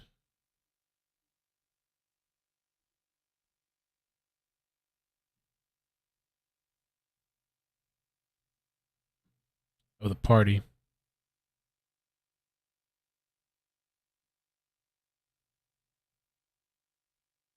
Got to be more people that have seen her or know something.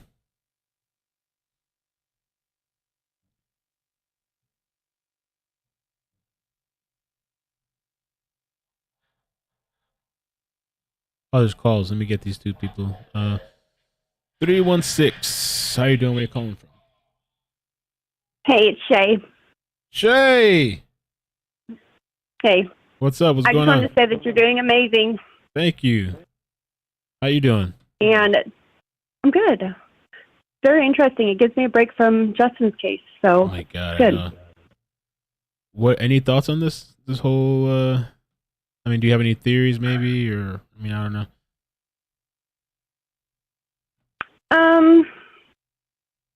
No, not really. Because I understand why they have to keep things to themselves. I mean, obviously we're doing it in Justin's case as well, so I mean, you kind of have to. Yeah. Um, You ever partied in the woods? yeah, partied in the woods. I grew up in the woods, basically. Remember? Let's talk about camping. You need to Yeah. go camping. I know, I do. I really do. You need to live your life. You have you live in a box, and you need to get out of that box. That's true. That's true. But All just right, wanted to Shay. say you're doing amazing. Everyone needs to go ahead and hit that like button, share Thank this you. video. Appreciate it. and Thank you so yeah, much. that was all. All right. Take care. We'll Okay, talk. bye. Bye. All right. Thanks, Shay. All right. 805. How you doing? Where you calling from? Is that me? That's you. You're here. How you doing? Hi there. Hi. Who's this? It's Sicily. Oh, Sicily. Hey, What's up? Look. Tell me. Tell me. Yeah, What's on like your mind? I'm really Give getting it to me. pissed off. Give I'm it to getting me. pissed off. Okay, there's too much going on that's not being told. Number one, okay. When you're trying to do something like this, you got to look at it like a puzzle, one piece at a time. As far as Sammy is concerned, she supposedly left, right? The chick was going to stay there. She decided to leave with whomever. Who did she leave with? Number one. Can they prove that? Okay. Where did she go when she left with that person? Okay, we got to establish that, because it's possible she didn't leave or she came back. Okay, so that's a question. The second question is, the mother clearly said that the daughter called her and said she was going to go to a friend's house. Is that what I heard? The mother. Wait, what? The mother called her and what? Did she call her mom and say she was going to her friend's house instead of coming home? No. Okay, so that supposedly, didn't happen. no. Supposedly, she had sent her mother a text that she was coming home, but she never made it. And that next Okay, morning, she was so supposed to go. She was supposed to go out with friends. I don't know if it was camping or hiking. She was supposed to do something with friends the next morning. She didn't show up. Okay, but the last communication, there's two different things going on there. The mother's saying she got a text from her. I'd like to know what time that was. And then Sammy, the hero of the day, I'm sorry, I don't like her. The hero of the day is over there talking about how she said she was going to stay at the campground. So those are two completely different different answers. But yes, one could have happened before the other, and then one could have happened after the other. That's a possibility. You got to look at the timeline. Timeline is really, really important here. It might be good to see, like, if Megan. I think she even called back, and I can ask her.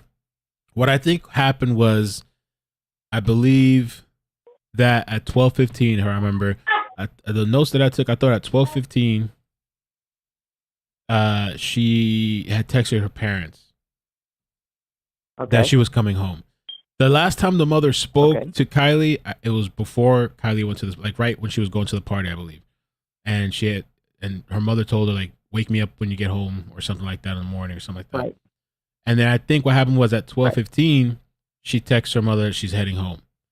She spoke to Sam after though, at 12:30 or something like that, 12 something. It was after she texted the mother. Then she had, But that's according to Sam. That's Right. according to Sam. right, That 12:36. may not have happened. Might not have happened. Okay. If this girl is sus in some way at all, if she knows something in some way at all, she's not going to tell you the same thing. She's going to tell you what she thinks is going to fit the narrative. Okay. It just sounds to me like the time is different. She told her mother one thing. The girl claims, oh no, she told me this. Okay. But even still, if she was staying there, okay, I'm too drunk, can't drive, I'm going to stay here. And the girlfriend says, okay, bye, see you tomorrow, and splits. Okay. How do we know she definitely left, and how do we know who she left with? That is really an important factor here, because she could be full of crap. She might not have left at all. They might have got into a typical girl argument over something. She could be jealous of her. There's always jealousy with these girls. That's why I never hung around with girls in high school. Could be a guy. Could be a guy they both were interested in. Maybe the guy, here's an idea. Maybe the guy said to I'm sorry, I'm really bad with names. Maybe the guy said to Kiely, hey man, stick around for a while. We could have some more fun, or blah, blah, blah. And then Sammy heard that and said, how dare she? I like him, and split, or pretended to split and didn't leave at all, and then got into it with her later. You don't know what goes on in these girls' minds. They can be very, very vicious. And if that were the case, then, there's something going on there. If the girl definitely left with the car, obviously the car is gone. Somebody took that car and somebody took that girl. And if it wasn't her, who was she with last? Look at those pictures on the camera. Everybody takes videos and pictures all day and night, drunk or not. There's going to be something on those pictures and those cameras. You're going to see something. And the timeline on there might coincide with what really happened at that time that girl disappeared. You got to look at it, step 1, step 2, step 3. But the first question I would ask that Megan person who's not telling us everything is, how did Sammy leave? What? Who did she leave with? Okay, how can that be verified? And who's the last person talking to Sammy at that party? There was enough people there. Somebody had to see her talking to somebody at the time frame they're talking about. And also, one other thing. Okay, there's so many damn people there. Okay, people bring people who bring people. You know that. You go to a party, it's a bunch of high school friends. Next thing you know, everybody brought somebody else who brought somebody else who brought somebody else. So who the hell knows who was there? Nobody. Look at the cameras. Look at the pictures on those cameras. I guarantee you, there's going to be something on there. I don't know what. It could be something so damn simple. In the background, you might see some guy or some girl with Kiely, and it could be right around the time frame where, supposedly Sammy left. Or you might even see Sammy with her somewhere in the picture after Sammy said she already left. Check the cameras, find out who the hell Sammy left with, and when. Start there. Thank you, Sicily. Appreciate the call. You're welcome, right, and I'm take praying care. for the girl, but they Thank you. got to stop lying. They got to tell the whole thing. I don't know. All right, Okay. thanks. Bye. Talk to you later. Bye. Maybe they got to protect certain things. Maybe there's a reason they can't say certain things. I don't know if there's anybody lying, but and then Olana told me no iCkEdMeL text mom at 11:30, said she'd be home at 12:30. Okay, Lana says 11:30. I think I saw 11:30 somewhere too. I got this from Fox 32.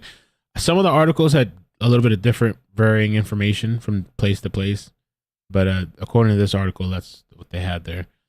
All right, let me take let's get 916. I think that's Megan. Megan, is that you?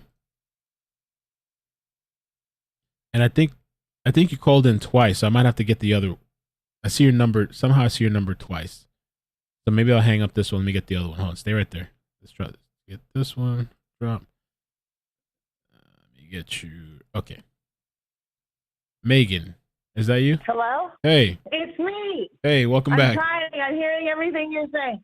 Amazing. I'm hearing everything you're saying. And Good. I'm not trying to save Sam's ass. I'm not trying to make problems. I'm trying to get the truth out. No, they don't know where I'm nervous. That's why I don't have very much service. So I only can say exactly what I have time to say before I have to call back again. No one is trying to save anybody Sam behind. I'm not trying to save Sam's behind. We just want to find Kiely.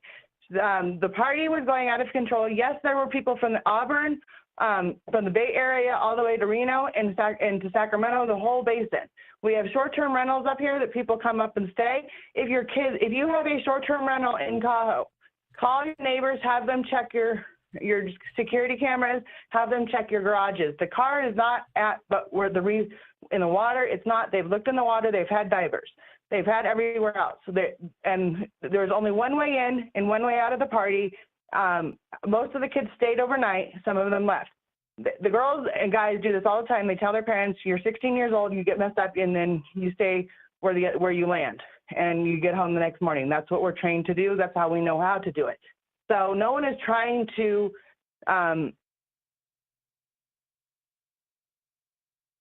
No. I wanted to ask her. I saw Crisscross because I wanted to find out how. Crisscross said, ask her how she knows Sam and Kiely. That's the next question. She literally disconnected again. Let me see if I call her on my cell phone. Let me try that. That's so weird though. It's like almost like a time limit. Like what is like 1 minute or something? You can make one. It's like 1 or 2 statements and then click, or like disconnect. Let's see. Hi, Rich, Megan. I'm not able to answer my phone at the moment, so please leave a message and I'll get back to you as soon as I can. Bye-bye. Can you guys hear that clearly too? If I call her, let me see. I guess the connection really is bad out there. Let's see. Hello? Hey. Hi. Okay, I'm trying. Hold on. Can you hear me now? Yeah, I hear you. Is it better? Maybe since you're calling me and I got it. How I know, Sam, I can hear you if I go onto your thing, but I can't hear you if I talk. You don't always come through because of the lag. So I can hear you when I go back onto your website. I can then see what's going on, but I can't necessarily hear you. I've known Sam for approximately 5 years, and she was good friends with my daughter. We've taken her camping. We've hung out with her before. She's been around my family. I know her very well. It's a small town that we live in, and so everybody does know everybody. A lot of these kids all know each other, but this is the problem, is that there is too many people that showed up. It was actually a boring party, and there was nothing going on, just drinking and lots of things that were happening at the party. There were shady characters there, yes. There was a few people that they cannot identify. They know that they were there. They know it possibly from Kings Beach. And she told me that it was a tall gentleman that had a mustache, but no one can say, they don't know who he was. He was there and they don't know who he was. There are people out there that they did not know who was. So the best bet is that someone said they were going to take Kiely home and did not take Kiely home. I did see today, which I haven't talked to Sam today, that the last sighting was at 1:30. So I'm going to find out what that means and find out what I can find out later today. I'm obviously in bad service. I will talk to Sam today. Okay. So her in her car didn't have any kind of like tracking GPS, none of that stuff, I guess, right? Like No, kind of... she doesn't have, her phone kept dying. They kept going back and forth to charge their phones to be able to take videos, to be able to take pictures, to be able to. This was a senior and farewell goodbye. This was for all the seniors going off to college. That's why that's why there were so many upperclassmen there, because a lot of our kids hang out with older classmen and younger classmen. So yes, the lady that talked prior is right. They come here, and there was 100 kids that were approximately supposed to show up, and it got to be about 200 kids. Someone left at 8 o'clock in the morning after they cleaned up the party, and they know who was there. They did not see Kiely's car there in the morning, but they saw it at 12:30, and Sam saw her when I asked Sam directly. I said, "Where were you when you left with the person that she left with? Where was Kiely?" And she said she was in the middle of the crowd, like just all walking around. This is also something that is being said that I asked Sam. Was everybody at the party, or were they hanging around in their cars? Many people hang around and like listen to their music in their cars, and so they go back and forth between the fire and like the area where the party is to go back and charge their phones and back and forth because we don't have service and our phones die. Right. Does that make sense? Yeah. Did I lose you? No, can you hear me? I'm right here. Hello? That was the longest we had her. Hello? That sucks because I could hear her, but I guess she said she can't hear me. Man, that sucks because to have to talk like in bits and pieces, it's really difficult. And I don't want to interrupt her. I want to, let her talk and get as much as we can. Oh, that's true. Yeah. So that's a good question, Crisscross. Did Kiely have a boyfriend?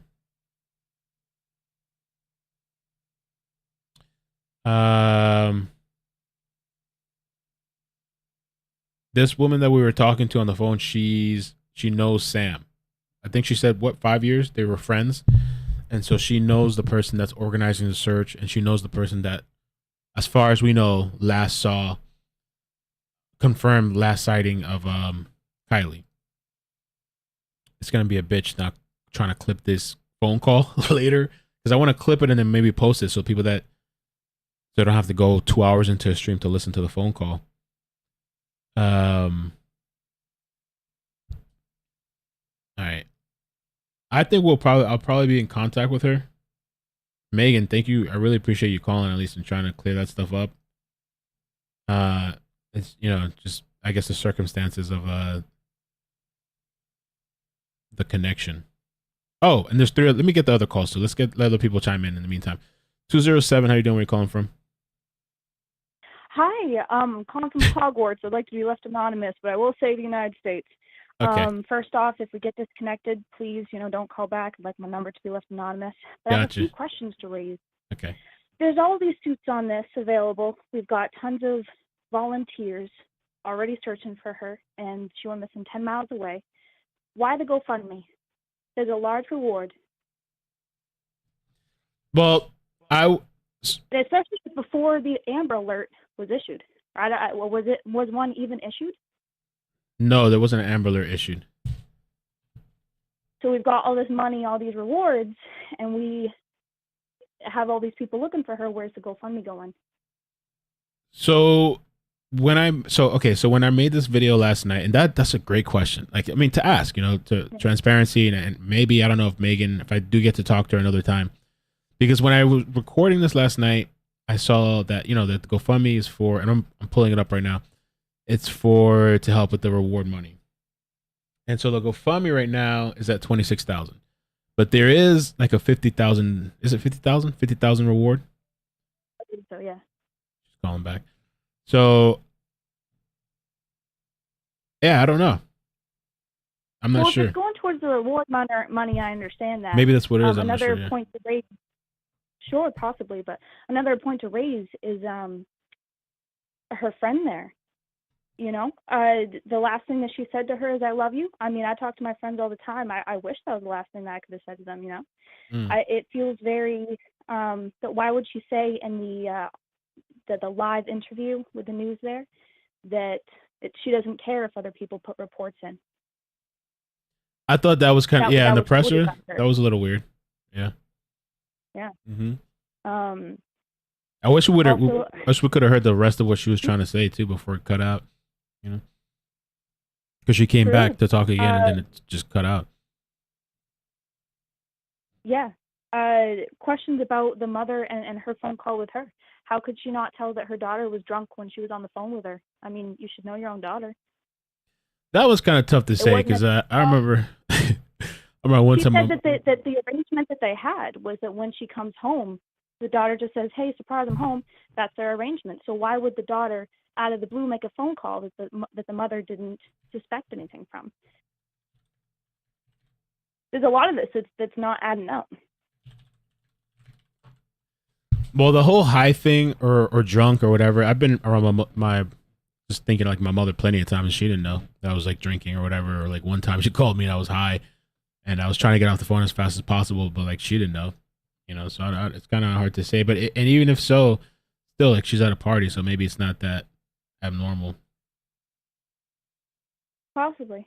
I know that if you have an arrangement with your parents and you do something against that, against the normal, The mother was the text, right?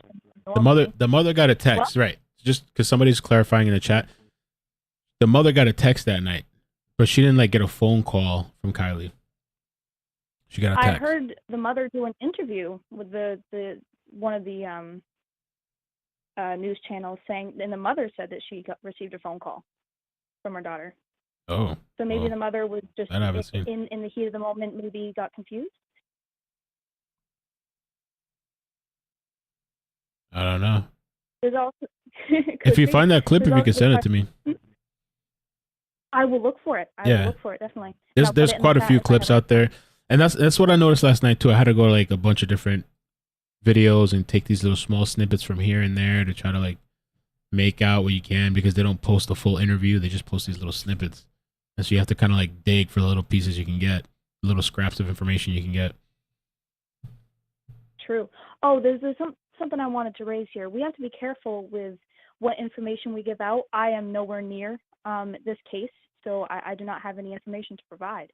But for those who can put in anonymous tips, if given information that they wouldn't otherwise know, they can fake their tips a lot easier. There's a reason why investigators will leave what they would call, signatures. Now, I don't want to think that this is a murder, but in cases there are murders, serial murderers will have signatures, and police will oftentimes leave that out. That way, if anybody tries to repeat the murder but misses that signature, or versus does have that signature, they can signify which person is a fake versus the actual murderer. So we do have to be careful about what information we provide, so we can separate the people who actually have information from those who are making it up. You know what I'm saying? I'm sorry if I kind of beat around the bush there. You're Yeah, good. so I did want to make that point, because I know that we all have a lot of questions, and I mean, even I want answers, but maybe some of it should be left until after the investigation, because we don't want to encourage all these people who are hungry for attention putting in reports that aren't true. Right. Because now, we're getting answers about what actually happened that night. Now there's going to be all those people, teenagers, looking for attention, thinking that they remembered something they didn't, and maybe they didn't know that there was a bonfire, So we got to be careful with what information we're making public. Right. Well, thank you. I appreciate the call. I think you had great questions. Yes. Thank you. You have a good one, and You great too. job with the show. Thank I you. love sharing the info. Thank you Have for a good watching. one. Appreciate it. Take care. Bye. Bye. Okay. We got some more calls. Let's take, I think we got Megan again. Maybe I'll take Megan and then we'll get to the other calls again. Let's see. I think that's Megan. Megan. Hi, it's me. I think we're okay. I've been here this whole time, so if I don't move from where I'm standing right now, hopefully we should be okay. Okay. I literally have found a place where it lets me talk, and I can hear you. So I will try to answer all these questions as quick as I can, and I can hear you. So the answer is yes, there were people there that were not supposed to be there. These kids that are here, it's a small town. We all know each other, and everybody knows their families. But we have a lot of people that come here to visit on short-term rentals. We have lots of kids that have come here have weekend homes. We have lots of kids that just are not English speaking. So there's always that barrier as well, which is half our town. So we have to figure out who was there, how they were there, how they found out about it. But I talked to Sam, and I trust Sam because she has nothing to hide at this point. She has total anonymity. That's what they're telling the kids, is that if you come in and say anything, you're not going to get in trouble. You're not going to have any problems, and everybody just wants to find her and bring her home. Now, to get in and out of the campground, it's a one-way in and one-way out, and it's very hard to get in. So Teslas can't get in, so there's no camera on Teslas, or there's no Teslas that could get in. It's only the videos that I haven't seen any of the videos from the party. I asked and she does have a boyfriend. I asked Sam if there was anybody she that does have a paid boyfriend. special attention to Kiely, that went out of their way to spend more time with Kiely. She said no. Everybody was just kind of walking around. There was no one that stood out as having too much fun. Se acabó. Hello? Damn, bro. That's crazy. That's wild, man. It's like a time limit thing. Click. Yeah. All right. Let me take the next. There's two people that have been holding for a while. Yo, clipping this is going to be a pain later. 818, how you doing? Where you calling from? Hello? Hi. Hi, is this iCkEdMeL? It's iCkEdMeL. Who's this? Hi, how are you, hon? This Good. is Lenore in Los Angeles. Hi, Lenore. I Thanks for am new calling. to your channel. Not too new, but I Welcome. started following you after Gabby Petito. Thank you, hon. And I saw that you're following this case, and I love how you research and you're just thorough. And I just wanted to give you a Thank you. compliment. I don't really have much on this case, Okay. but I just want to give you mad props. You're doing great. We're in the Chase capital, so anytime Yes. there's LA Chase, you know, I see it on the news, and then I see iCkEdMeL's live, and so I'm watching it on my television and watching it on my tablet, and just wanted to give you mad props. You're doing great. Thank you really so are. much. I appreciate the support and love. And I Thank you. and I absolutely, and I think with this case, I'm looking right now that you just put up the GoFundMe. That is a lot of money, and I too am curious where it's going. But also, I think it's going to be solved back to Gabby Petito with the cameras, with phones. You know, so I think it's going to come back to that. I think Right. we're going to find out a lot because a lot of kids, they all have cell phones, they're all recording. So Yeah, they gotta my 2 be. cents. Thank you. I appreciate it. Yeah, there's got to be some sort of video footage, or maybe I don't know, something somebody recorded out Absolutely. there. We know all these kids, they don't do anything without their phones. They all have Mhm. phones, they're all being tracked. So someone has something, and I think it'll come to that. Okay. Okay? All right. Thank you. Well, go on to your next caller. Appreciate Love it. watching you. Thank okay? you. All right, Lenore. I'll Take see care. you the next chase.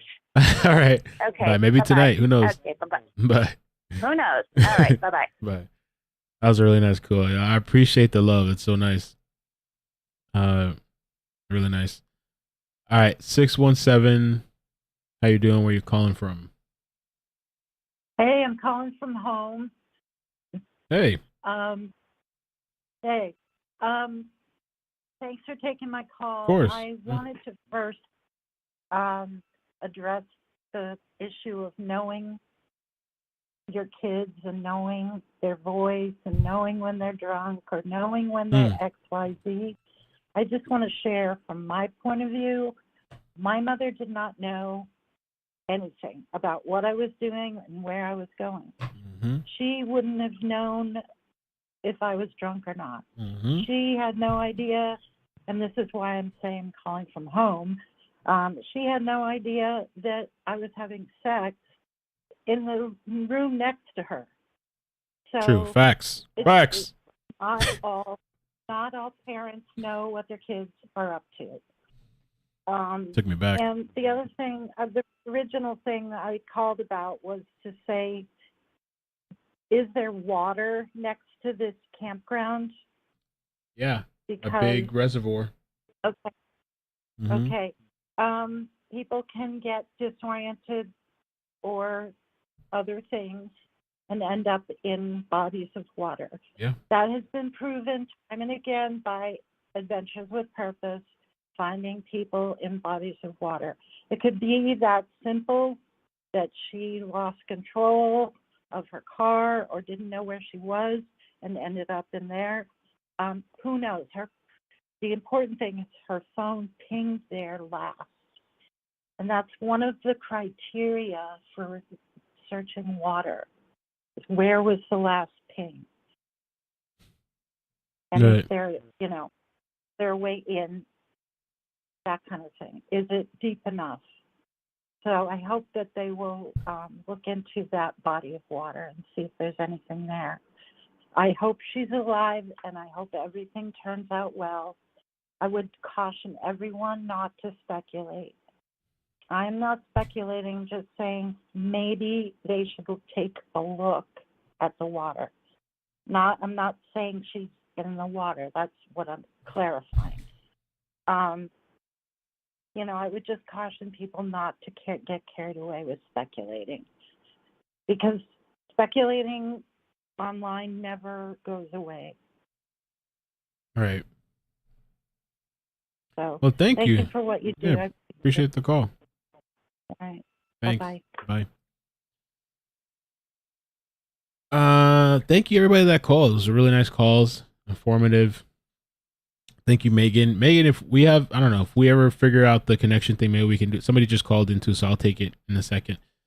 If we can ever figure out the call thing, we'll try to do that. I'm just looking, and there's a Facebook group too. So let me put the link to the Facebook group on the description of this. My mother's calling. Call her back. So I'm gonna add the Facebook group to the description on YouTube, and let me do it on Facebook as well. I'll add it there too if I can. And let me take this call. It's 530. How you doing? Where you calling from? Hey, I'm calling from where you're searching, and you only got me for a minute because we're on a break from searching. Oh, you're searching? But Okay. we're heading to a lake with a boat at 5. Sorry about the traffic. I'm trying to meander my way around. If you can hear traffic. Boy, first I really want to clear some things up. So I know a lot of people are saying it's Nevada. She is more in California.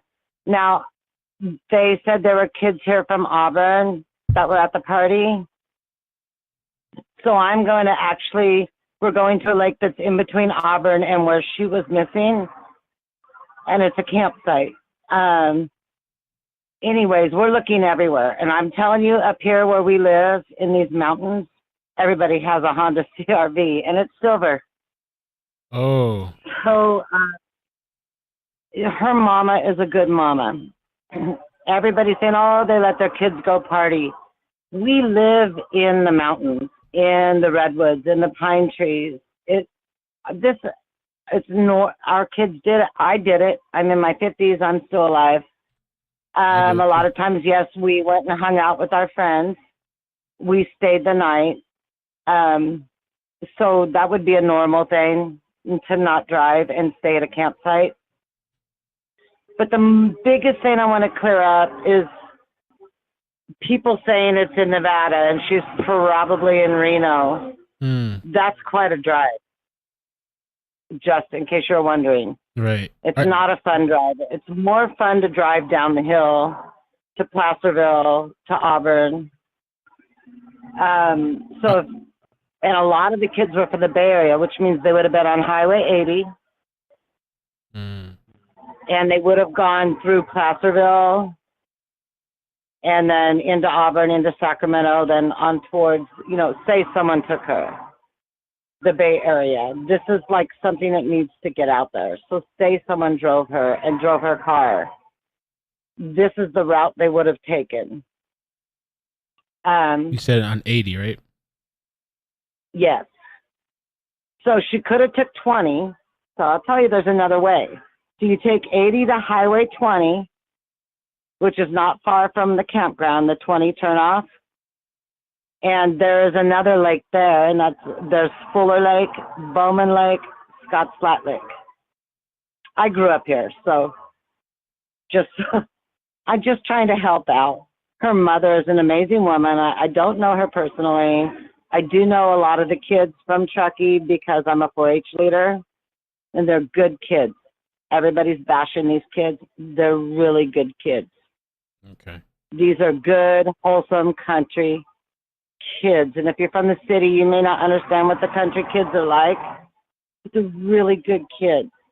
And are more likely to spend the night and not drive if they've had too much to drink. Right. It's like, I'm in my 50s, and that was when I was a teenager. My mom said, oh, well, I don't want you drinking, but if you do drink, stay the night. It's hard to explain if you don't see our countryside. I am going to submit my video to another YouTuber tonight, and I'll send you the link. Okay. Of the area, so you can see what it looks like here. We're all trying to eat something before we go back out. Okay. We haven't eaten for hours.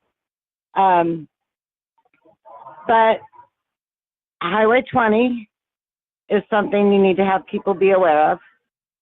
Highway 20. And Highway 20 would take you, yes. So they would come off at 80. So say someone took her car. Say someone took her. Highway 20 is kind of a quiet little highway. It's like a 2-lane road. We are way out in the middle of nowhere. When you first turn off, it's called Fuller Lake. And then you can go out past Fuller Lake to go to Bowman Lake, which a lot of kids love to hang out at. It's a big lake. Or they could just keep on going. And the icing on the cake, the Truckee kids don't have their own county fair. So the Truckee kids, as a 4-H leader, I know this, would either show at our fair, which is the Nevada County Fair, or the Prosser County Fair. Our fair starts tomorrow. I'm not saying she decided I'm out of here and I'm just going to go hang out at the Nevada County Fair for a week. I'm not saying that. But there's options. And where are you guys searching right now, son?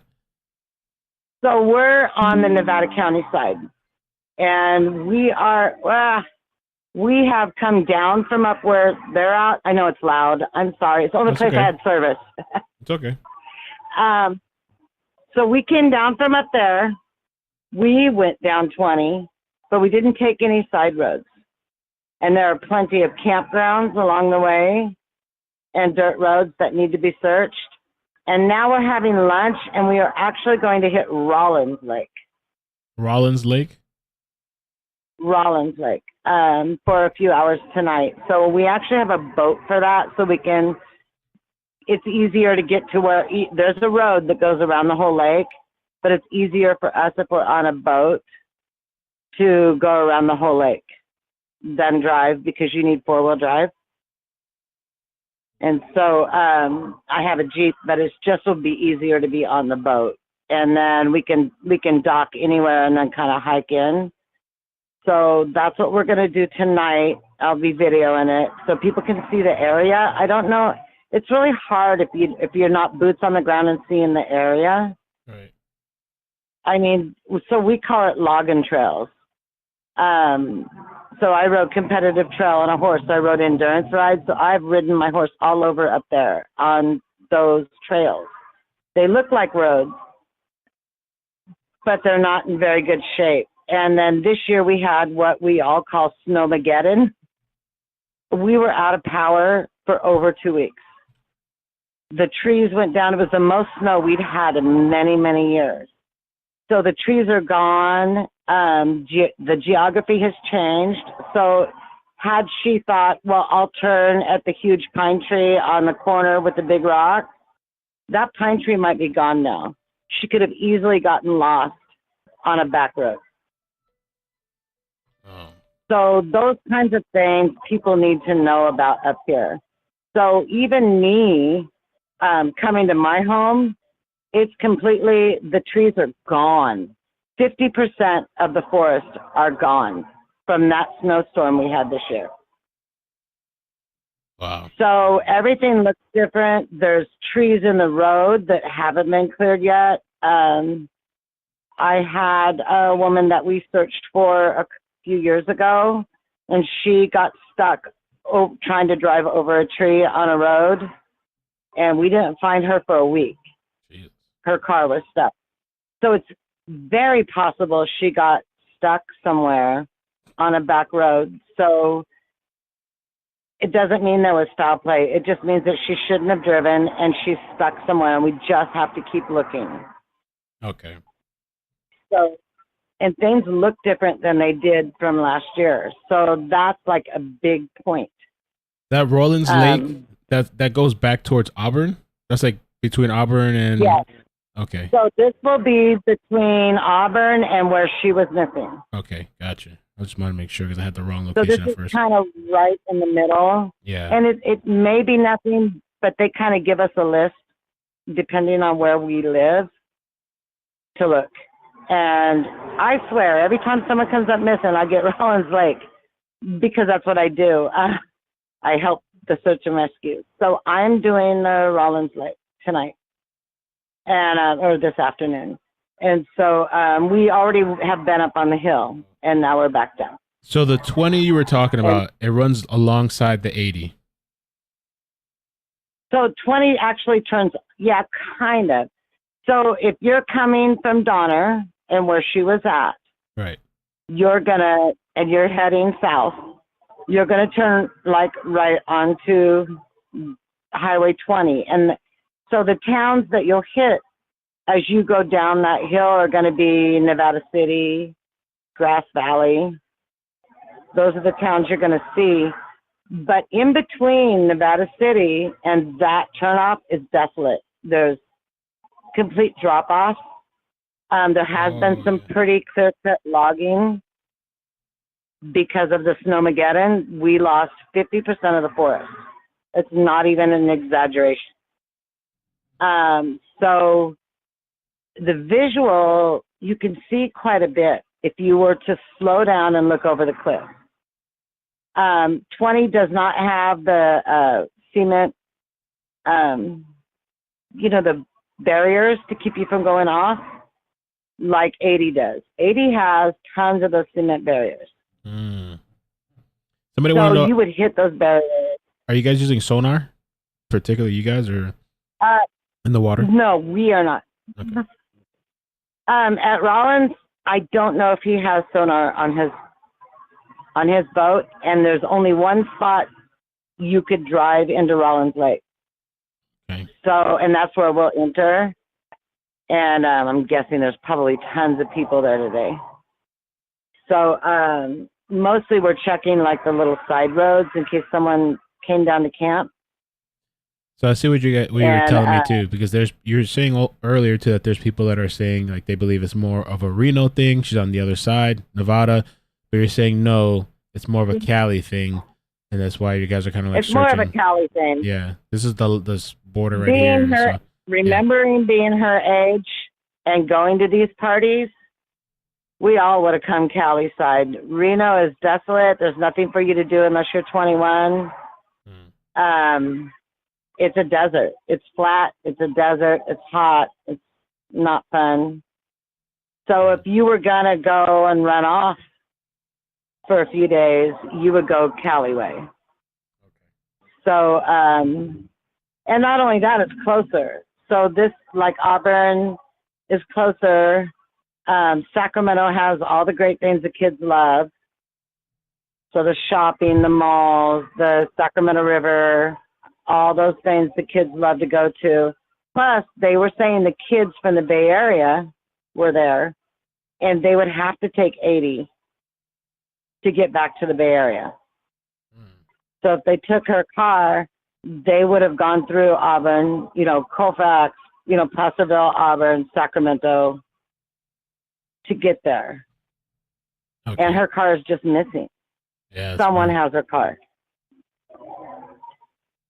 So, everybody and their brother has a silver CRV up here, in case you were wondering. That's what Megan was saying. It's a common vehicle out there. Everybody's driving that type of vehicle. We must have run into about 30 of them today and had to stop to check their license plate. And I know her license plate by heart. It's 8UR127. 8YUR127 is her license plate. So that's a license plate everyone needs to look for. So it's 8YUR127. And if you live in the Bay Area, keep an eye out. I mean, maybe she made friends. Gosh, when I was her age, I went to so I live up here. I went to a party for like 3 days with my friends. Hung out at my friend's house. At first I called my mom, said, I'll be home tomorrow, but I didn't. I mean, kids don't think the way we think as adults. And so it could be something innocent, and we just need to find her. And then it could be something, bad, and we need to find her. Right. And we're a small community. If one person hurts, our whole community hurts. And I guess the main reason why I wanted to get so involved is because I didn't want her mom to get raked through the coals. Because we're in the country and city people don't understand that it's different here. I mean, literally, we are so much safer here than you are in the city. So to have foul play is rare. you can look up crime in our town, and it's, I mean, compared to other places in the world, we're nothing. So I just want support, and I just want her found. And I thank you for taking my call. And Thank you so much. Yeah, thank you for calling. everybody keep looking. Yeah, be safe out I there. just want everyone to keep looking, have faith, pray to God, and don't go down the rabbit hole, because that's where we get lost, when we go down that rabbit hole. And people were saying, "Oh no, it's in Nevada," and I'm like, no, we are in California, and so the Nevada border is further away from where she was at than the California. You know what I'm saying? She was in California. So, and the likelihood of her going to Tahoe, really rare. If they were going to go hang out there, it's very expensive. It's exclusive. It's hard to find a place to stay. There's none of the free camping there. So where they were at was already a good place for free camping, to stay for free. Okay. And I can't imagine that they would go to Tahoe. So I have people waving at me. They're getting ready to go. They got the boat. Well, thank you so much. Yeah, appreciate the call and giving us some information. God bless you. God bless you too. Be safe, all right? I will, and keep the good vibes up for her family. And I'm so afraid it's going to turn into that circus, and I don't want it to. I want to find her. Right. So we won't stop until we find her. So you take care of yourself, and I appreciate you. Thank you. You too. Thank you for the call. All right, bye. All right, bye. Okay, so I'm gonna take these. So no more. I'm gonna take these two other people holding, and then that's it. We're done with calls because we're already at the 2-hour mark, and I gotta cook. Gotta make dinner. 530. How you doing? Where you calling from? Hey, how's it going? I am actually calling from DC, but I grew up in Truckee, which is why I have a Truckee number. That's what I was wondering. Yeah, I'm noticing the Truckee number is 530. Seems like area code. Okay. Yeah, so I don't live there anymore, but I graduated from high school in 2008, and so I know what it's like to sort of be a kid in this community and go to parties in the woods and all that. And I had a couple of things I wanted to say, but I also just want to say, if there's any questions you have about what it's like growing up there. I'm very curious, yeah. I know the area super well. So please feel free to ask questions. But I just wanted to make one quick point, which is that, do you know what license plate readers are, LPRs? Yeah. It's like a technology. Yeah. So they scan them, right? Like what you mean? I guess if you're taking on the highway or you're on a toll, they're just constantly reading, I guess, the license plates. That's how it works. Yeah, and they're super, they're controversial among surveillance people, but they can be really useful for law enforcement because you can have a cop car driving down the highway, scanning every other car's plate, even oncoming traffic, and then it'll alert them on their dashboard if it spots the car.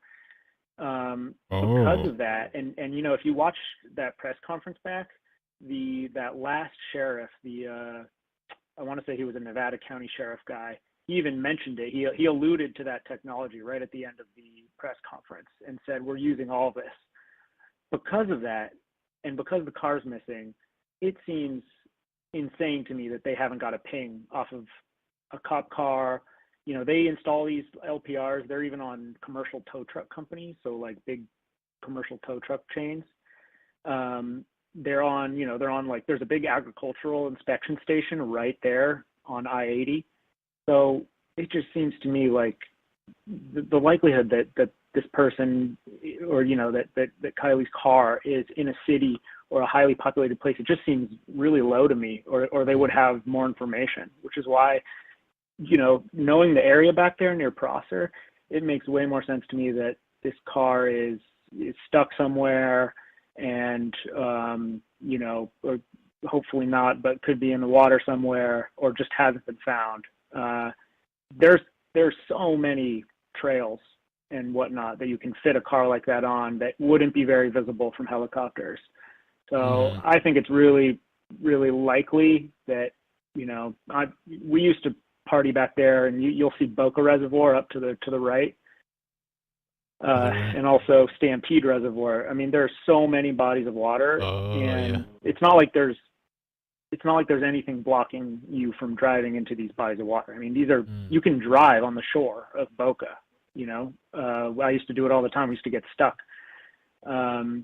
And so, yeah, I mean, and the other thing is, if you look at the road 89 North, yes, that gets really, you know, I see people saying, oh, Prosser's not that rural, and they're right, there are neighborhoods nearby. But if you drive up I-89 North, it gets very rural very quickly. I mean, you lose service. There's a few towns up there like Sierraville, Loyalton, Calpine, but you really, you lose service really quickly. And so I just think that's more likely. I just feel like if they had gone on I-80 to either Reno or Sacramento or the Bay Area, the car would have been scanned by one of these license plate readers. And so yeah, that's all I got. I know you're trying to get out of here, but if you have any other questions about like what it's like to grow up in Truckee, go ahead. Yeah, well, thank you for calling first, and appreciate that information. Because I didn't even. I was looking at. Let's see what I was looking at. I didn't know 89.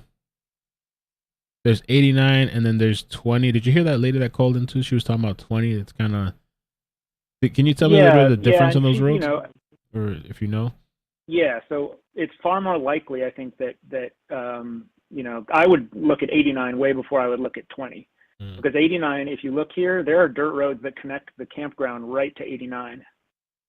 And, you know, if you go south on 89, you're hitting I-80, which is like one of the most major, you know, freeways in the country.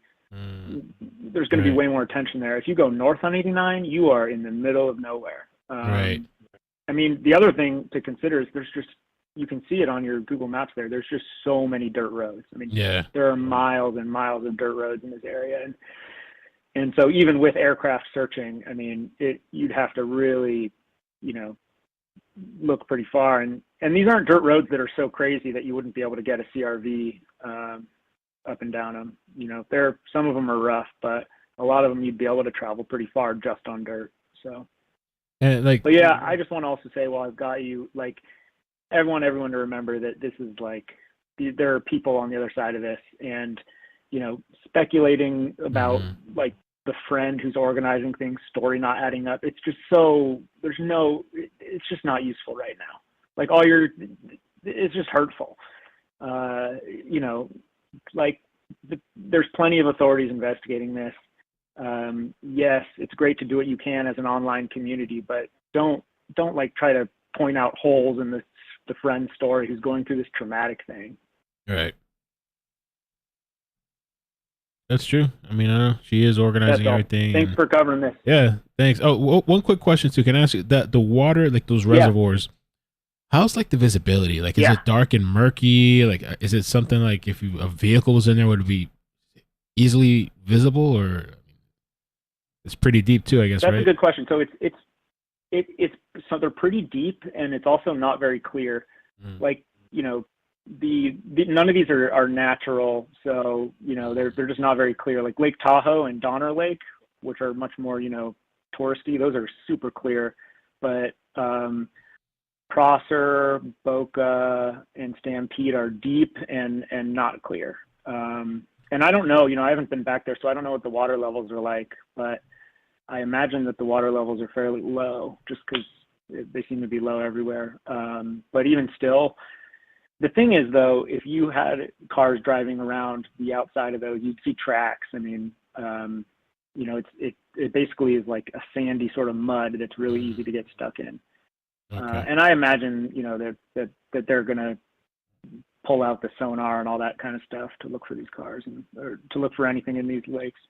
Okay. Well, thanks, man. I appreciate it. And the last final thing, I guess, like, well, I don't know. I mean, typically those kind of parties in the woods, it's not something you're like worried about, like, I don't know, being abducted or kidnapped, or it like was some a super weird normal stuff. thing. Right. Okay. No, I would say it's like I mean, it was sort of like growing up there. We wouldn't really have house parties. We would everyone would go to some spots that everyone knew about. You'd have a bonfire and people would show up.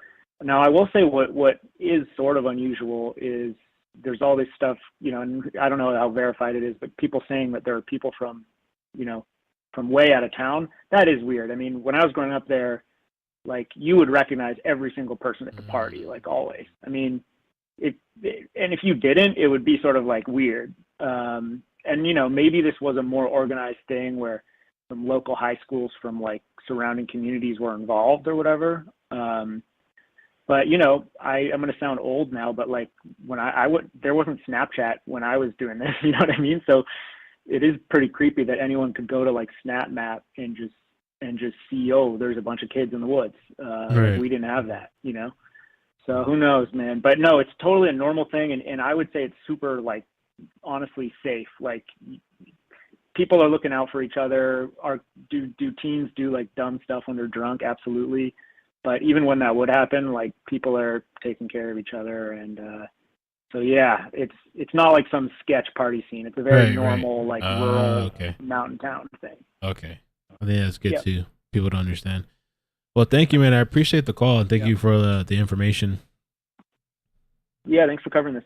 All right, thanks. Take care. Bye. Bye. Okay, we got one more call, and then I think I'm going to try to end it so people that rewatch can try to watch it. It's Megan. Megan, how you doing? And I need somebody to do timestamps for me. Can we do a timestamp for the live stream? Somebody could do like just like the beginning part, the press conference part. Okay, so I'm gonna. Okay, go ahead, Megan. I'm gonna say some stuff, and then that way I can clarify what they're saying. He is right. In the backwoods on the Boca side and the reservoirs and all those are murky because they have mud on the bottom, and when you stand on them, the mud kind of makes it dirty. The other side of our lakes can be very clean, and because they're running water. So it depends on what water you're in Tahoe to be able to see if it's clear or not. Most kids, the reason why there were so many kids there is what I heard is because we're upperclassmen, and a lot of the kids in our area all know each other from different schools, and everybody has older brothers and sisters. And since we're such a small community, that they go up from being seniors to freshmen, and they know that 4 years of everybody. Right. So that's why it's not completely unheard of to have people now being in the vicinity of the party that could have been bigger. So, and there's also, we have a lot of weekend people that come up that have second homes and everything else. And so sometimes they bring other people up as well. So the biggest problem, what we need to find out, and this is where I don't know any more information after this, is at what point did her car leave, and did she go with someone? That's really what we need to know. They're obviously not telling some information that we do know, or they do know, and there is some stuff being retracted, I guess, because they don't want it to be publicized just because. So I don't even know all that information. But yes, it's either, and a lot of people, like she said, they don't go to Reno. They don't go to, they go down to the Bay or whatever to have a good time. Lots of people thought at the beginning, and I think that most people would agree, is that when kids get in trouble like this, and they already know they're in trouble, they've already missed their curfew, they're like, well, I'm already in trouble. I might as well just have a weekend off. So I think kind of people at the beginning thought that she might just be, she already knew she was in trouble with her family, friends. She was hungover. And so she went off and did her own thing for a couple days. Everybody kind of thought she would be back on Monday. The fact that they can't find the car does lead everybody to think that it's in the water. They have dredged the water. They said that last night. They've been in the water with scuba divers. They've been in the water doing all of the stuff in the water that they can. They don't think she's in the... You know what? The reservoir. Okay. Prosser. Yeah. I think they have looked in the Prosser, and they've looked everywhere. But like they said, the woods out there are so tight and dense that it goes from being clear, like you can see for miles, and then you can't see, like once it gets dark though, you lose all your sense of reality, like your sense of boundaries. Right. You don't know what's going which way. You could be going one way and think you're going one way, and then end up in an area where you know, but you go, how did I get here? Especially if you're young, confused. And she does have a boyfriend. And I asked her, she does have a boyfriend. He does not know where she is. I've gone out searching a few times. The problem too is that it's such a wide base, and because service is so hard out there, is that we don't know if they kept trying to charge her phone. They've looked on Snapchats, they've looked everywhere. Her phone died. She did have a computer in her car. She did have stuff in her car. No one's seen her. She was supposed to go home. I did see today that she was seen at 1:30. I don't know that part yet. I do have Sam on my text messages, and I'm waiting to hear from her, but she's obviously doing searches today. So it kind of got slowly started and that's why they didn't issue an Amber Alert. It's because she doesn't qualify for an Amber Alert because she's not in danger to someone or someone else. And now I hope they didn't dredge the bottom of the lake. Was the boyfriend at the party? I don't think they dredged it. They just went down and see what Say that again? Was the boyfriend at the party? No, I don't think he was. Okay. And she did have another friend that was her best friend that was at the party. When she got there, she left, and that's when she started hanging out with other people.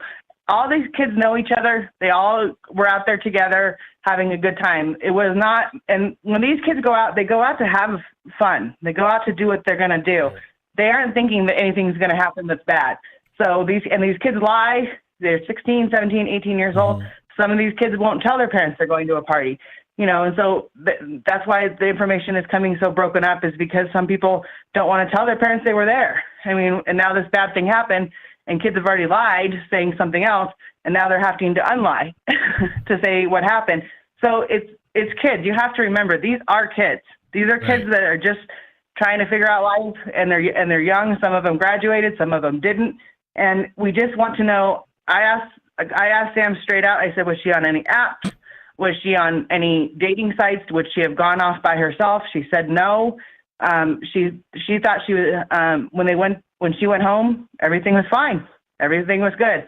There were people that did stay the whole night, so they were there. When they left the next morning, they weren't. There is some things that I don't know, and I'm trying to be as positive I can, but it also doesn't look good. Okay. Is there any questions that I can ask? Because everybody's trying to say I'm hiding something. I'm not hiding anything. No, and Sam, I'm not trying to defend Sam.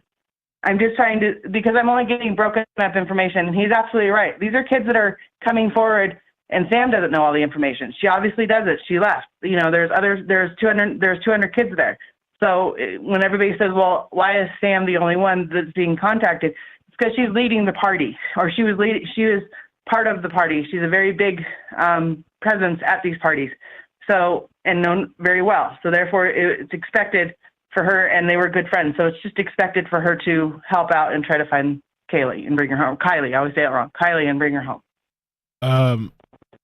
So nobody, like, no other people have come forward that they saw her there, or like whatever. Like nobody's come. Do you know about that? Or nobody said, oh yeah, we saw her here, we saw her there, blah blah blah. Just Sam, and that's it.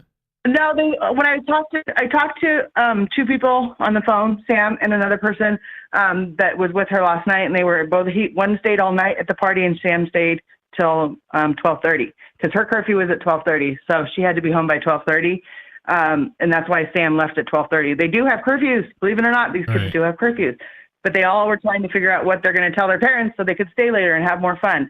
The party didn't really turn out to be very much fun, so it was a lot of people that were there, just kind of walking around, getting to know each other, and some people didn't know other people because, like I said, we have lots of second homeowners up here that come up only for certain times. And did you see Sam leaving the party with a friend? She is the person that left when Sam left the party to go home. She was with a sober driver. Kiely texted Sam. Sam said who she was going home with and to be safe to Kiely. So they were that was the last contact that Sam and Kiely had, was talking about that Kiely wasn't giving Sam a ride home, and that Sam had already gone home with someone else, and that Kiely was still at the party. That's the part that Sam does not know after 12:30 because she was gone. And then at 1:30, I guess she was spotted, but I have just seen that earlier today on Twitter. Okay. Yeah, I don't know. Yeah, the 1:30 thing too. I think that was like the previous day, like on camera or something.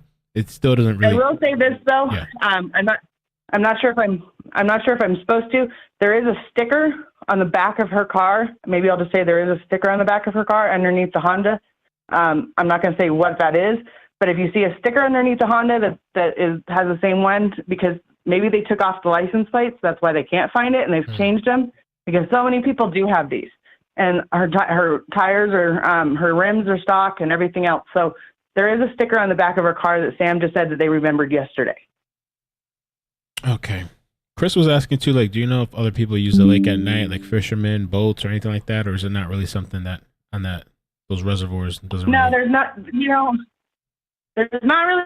I don't, to my knowledge, there is campsite around, but they really don't go on the water at nighttime. There's really no reason.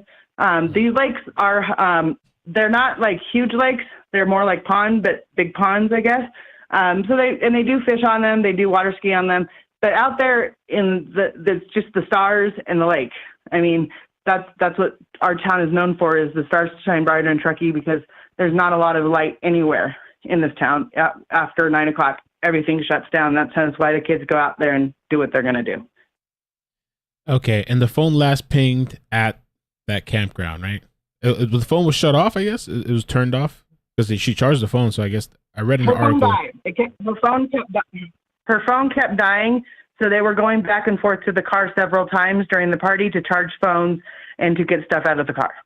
And then at some point the phone was turned off or it died. Either way, I guess it just, the last ping was at the. I asked Sam if she had gotten in her car to leave, would it have been a full charge on her phone?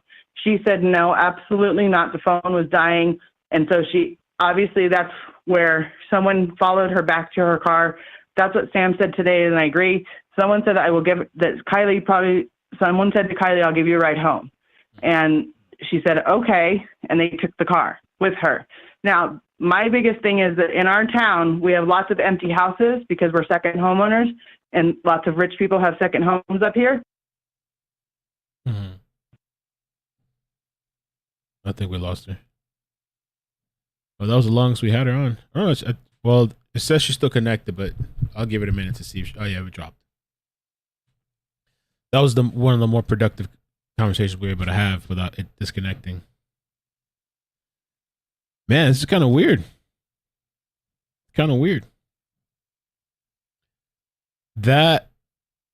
This over here, according to this Daily Mail article, they were searching this, and I guess the calls that we had too, that reservoir has been searched, or it's being searched. Prosser Creek Reservoir.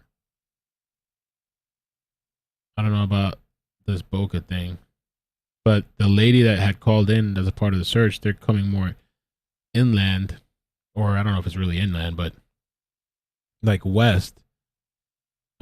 She said they're going to go to Rollins Lake tonight, so they're moving more towards the Cali side because the border's right here. Rollins Lake, so there's like a lake right here. It would be nice to see like a visual. I want to see what the lake looks like. Not the lake. Oh, and there's a bunch of little things along the way. Lake Spalding, bodies of water everywhere, campgrounds everywhere. I mean, Donner Lake. The bodies of water everywhere.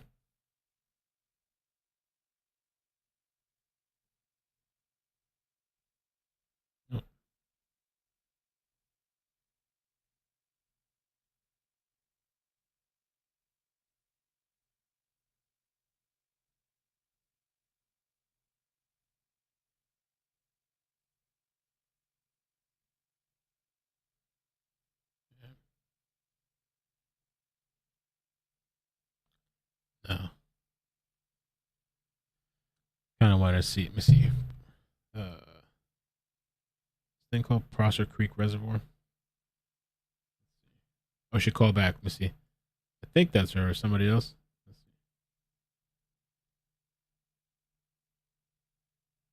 Oh, call non-private. Let me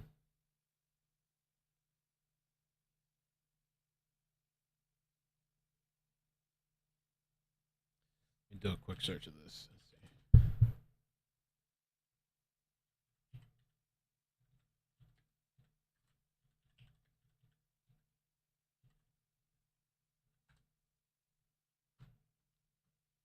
Prosser Creek Reservoir fishing.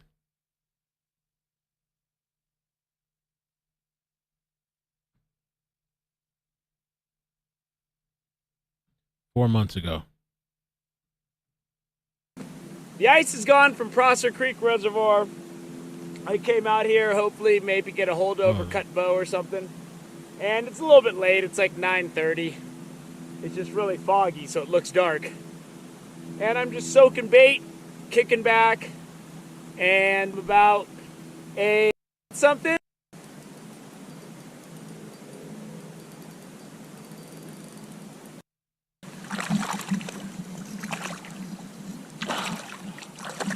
All right, he's vibrant. Let's see if we can't get a look at him.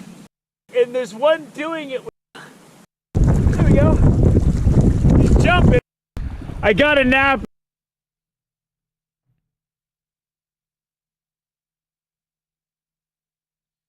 I don't know. I feel like, I don't know. It doesn't look, it's big, but it doesn't look like that huge. I feel like if it was in that. Hi, thanks for joining me on Wilderness with the Money. I'm fishing at Prosser Creek Reservoir. I don't know if that's actually, I mean, we're only seeing one side of it though. It's just off the I-80 near Truckee. This lake. Oh, there we go. Hold on. Lake is really low right now. It's drawn way down. I'm by the dam. I casted out my inflated crawler. That is, I counted down about 33 feet. So there's some deep water near the dam. Yeah, people are asking why wasn't the boyfriend there? Yeah, I don't know. Maybe.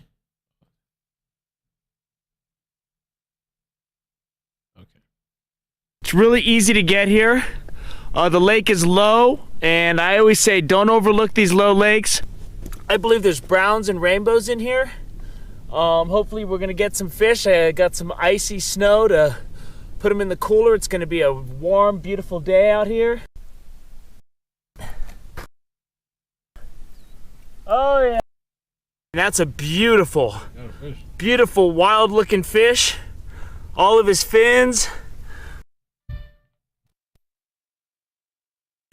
Dark brown color. It's gonna have pink meat like salmon. That's a nice fish there. Oh, I got a rainbow on the night crawler. They're not really taking it. But there's a lot of action here at Prosser Creek Reservoir. This is a nice trout right here. I'm gonna bring this guy home and eat him. So this is about a nice 15 or 16 inch rainbow. This guy swallowed my night crawler.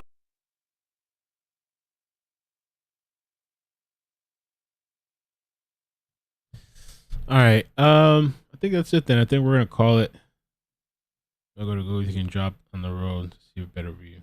Okay, I'm gonna have to set that up next time then. Google Earth.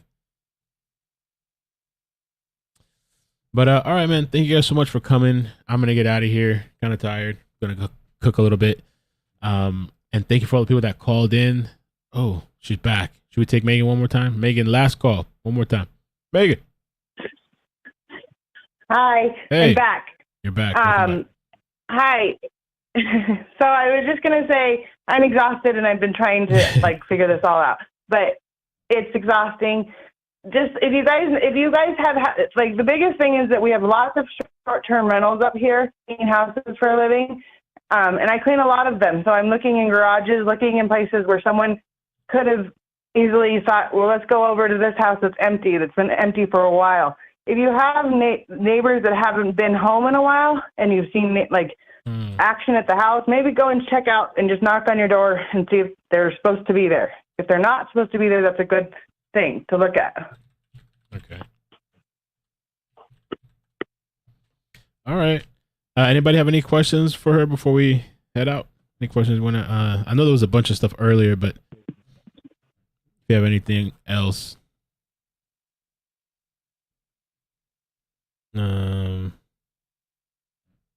I think that's it for I'm now. still here. Yeah. Okay. Just have them check the neighborhoods. Have them walk around the neighborhoods. There's lots of her car around here. We just have to find the car. Finding the car is going to make a place to start. Okay. All right. Well, thank you, Megan. I appreciate your time and calling and giving us information and helping to spread the story around so more people can see. They're all good kids. All these kids are good kids. And I just, like they said, when our community hurts, we all pull together. That's what we've all done our whole life. And we all have kids that are this age, and we've all done it 20 years ago. We're Right. just knowing what's going on, just trying to figure it out. Right. Well, thank you, Megan. All right, take care. Appreciate it. And call me or text me if anything. You have my number. Like if you want to do an update or like you want me to do anything, we can do that too. So thank you. Thank you. All right. Bye. Okay. Amazing. All right. Good stream. I wasn't expecting all this stuff. But it was pretty interesting, especially some of the local people calling. I really appreciate that. It gives us a little bit of insight. And I don't know. Hopefully she's found okay, but I don't know. So, all right. So hit like on the way out, please. Subscribe, turn on the bell notifications. I appreciate you guys coming through. I'm probably gonna chill for the rest of the night. I'm just gonna be on like car chase alert, I think, unless there's an update with this story. Then I'm gonna do some cooking and chill with the baby. So, but yeah, this was interesting. Feels good to kind of start doing a little bit of the missing persons stories and like having local people call in and like getting back into the vibe of what we used to do all the time, So, thank you, Lawlers. Appreciate the super chat. Thanks, Mel. Lawlers. And Darlene, thank you for the stars on Facebook. Great job. K5, thank you for being a member for 11 months to be excellent to another. Oh God, I can't read. Be excellent to one another. And Xana May, I hope you're doing amazing. Thank you for the super chat. Says I'm heading out there with my kayak this Saturday. Really? Send me some video if you can. Send me some video. We can post it on Discord and stuff too. I want to see. Arkansas, thank you for the super chat question earlier. Make sure I don't miss anything else.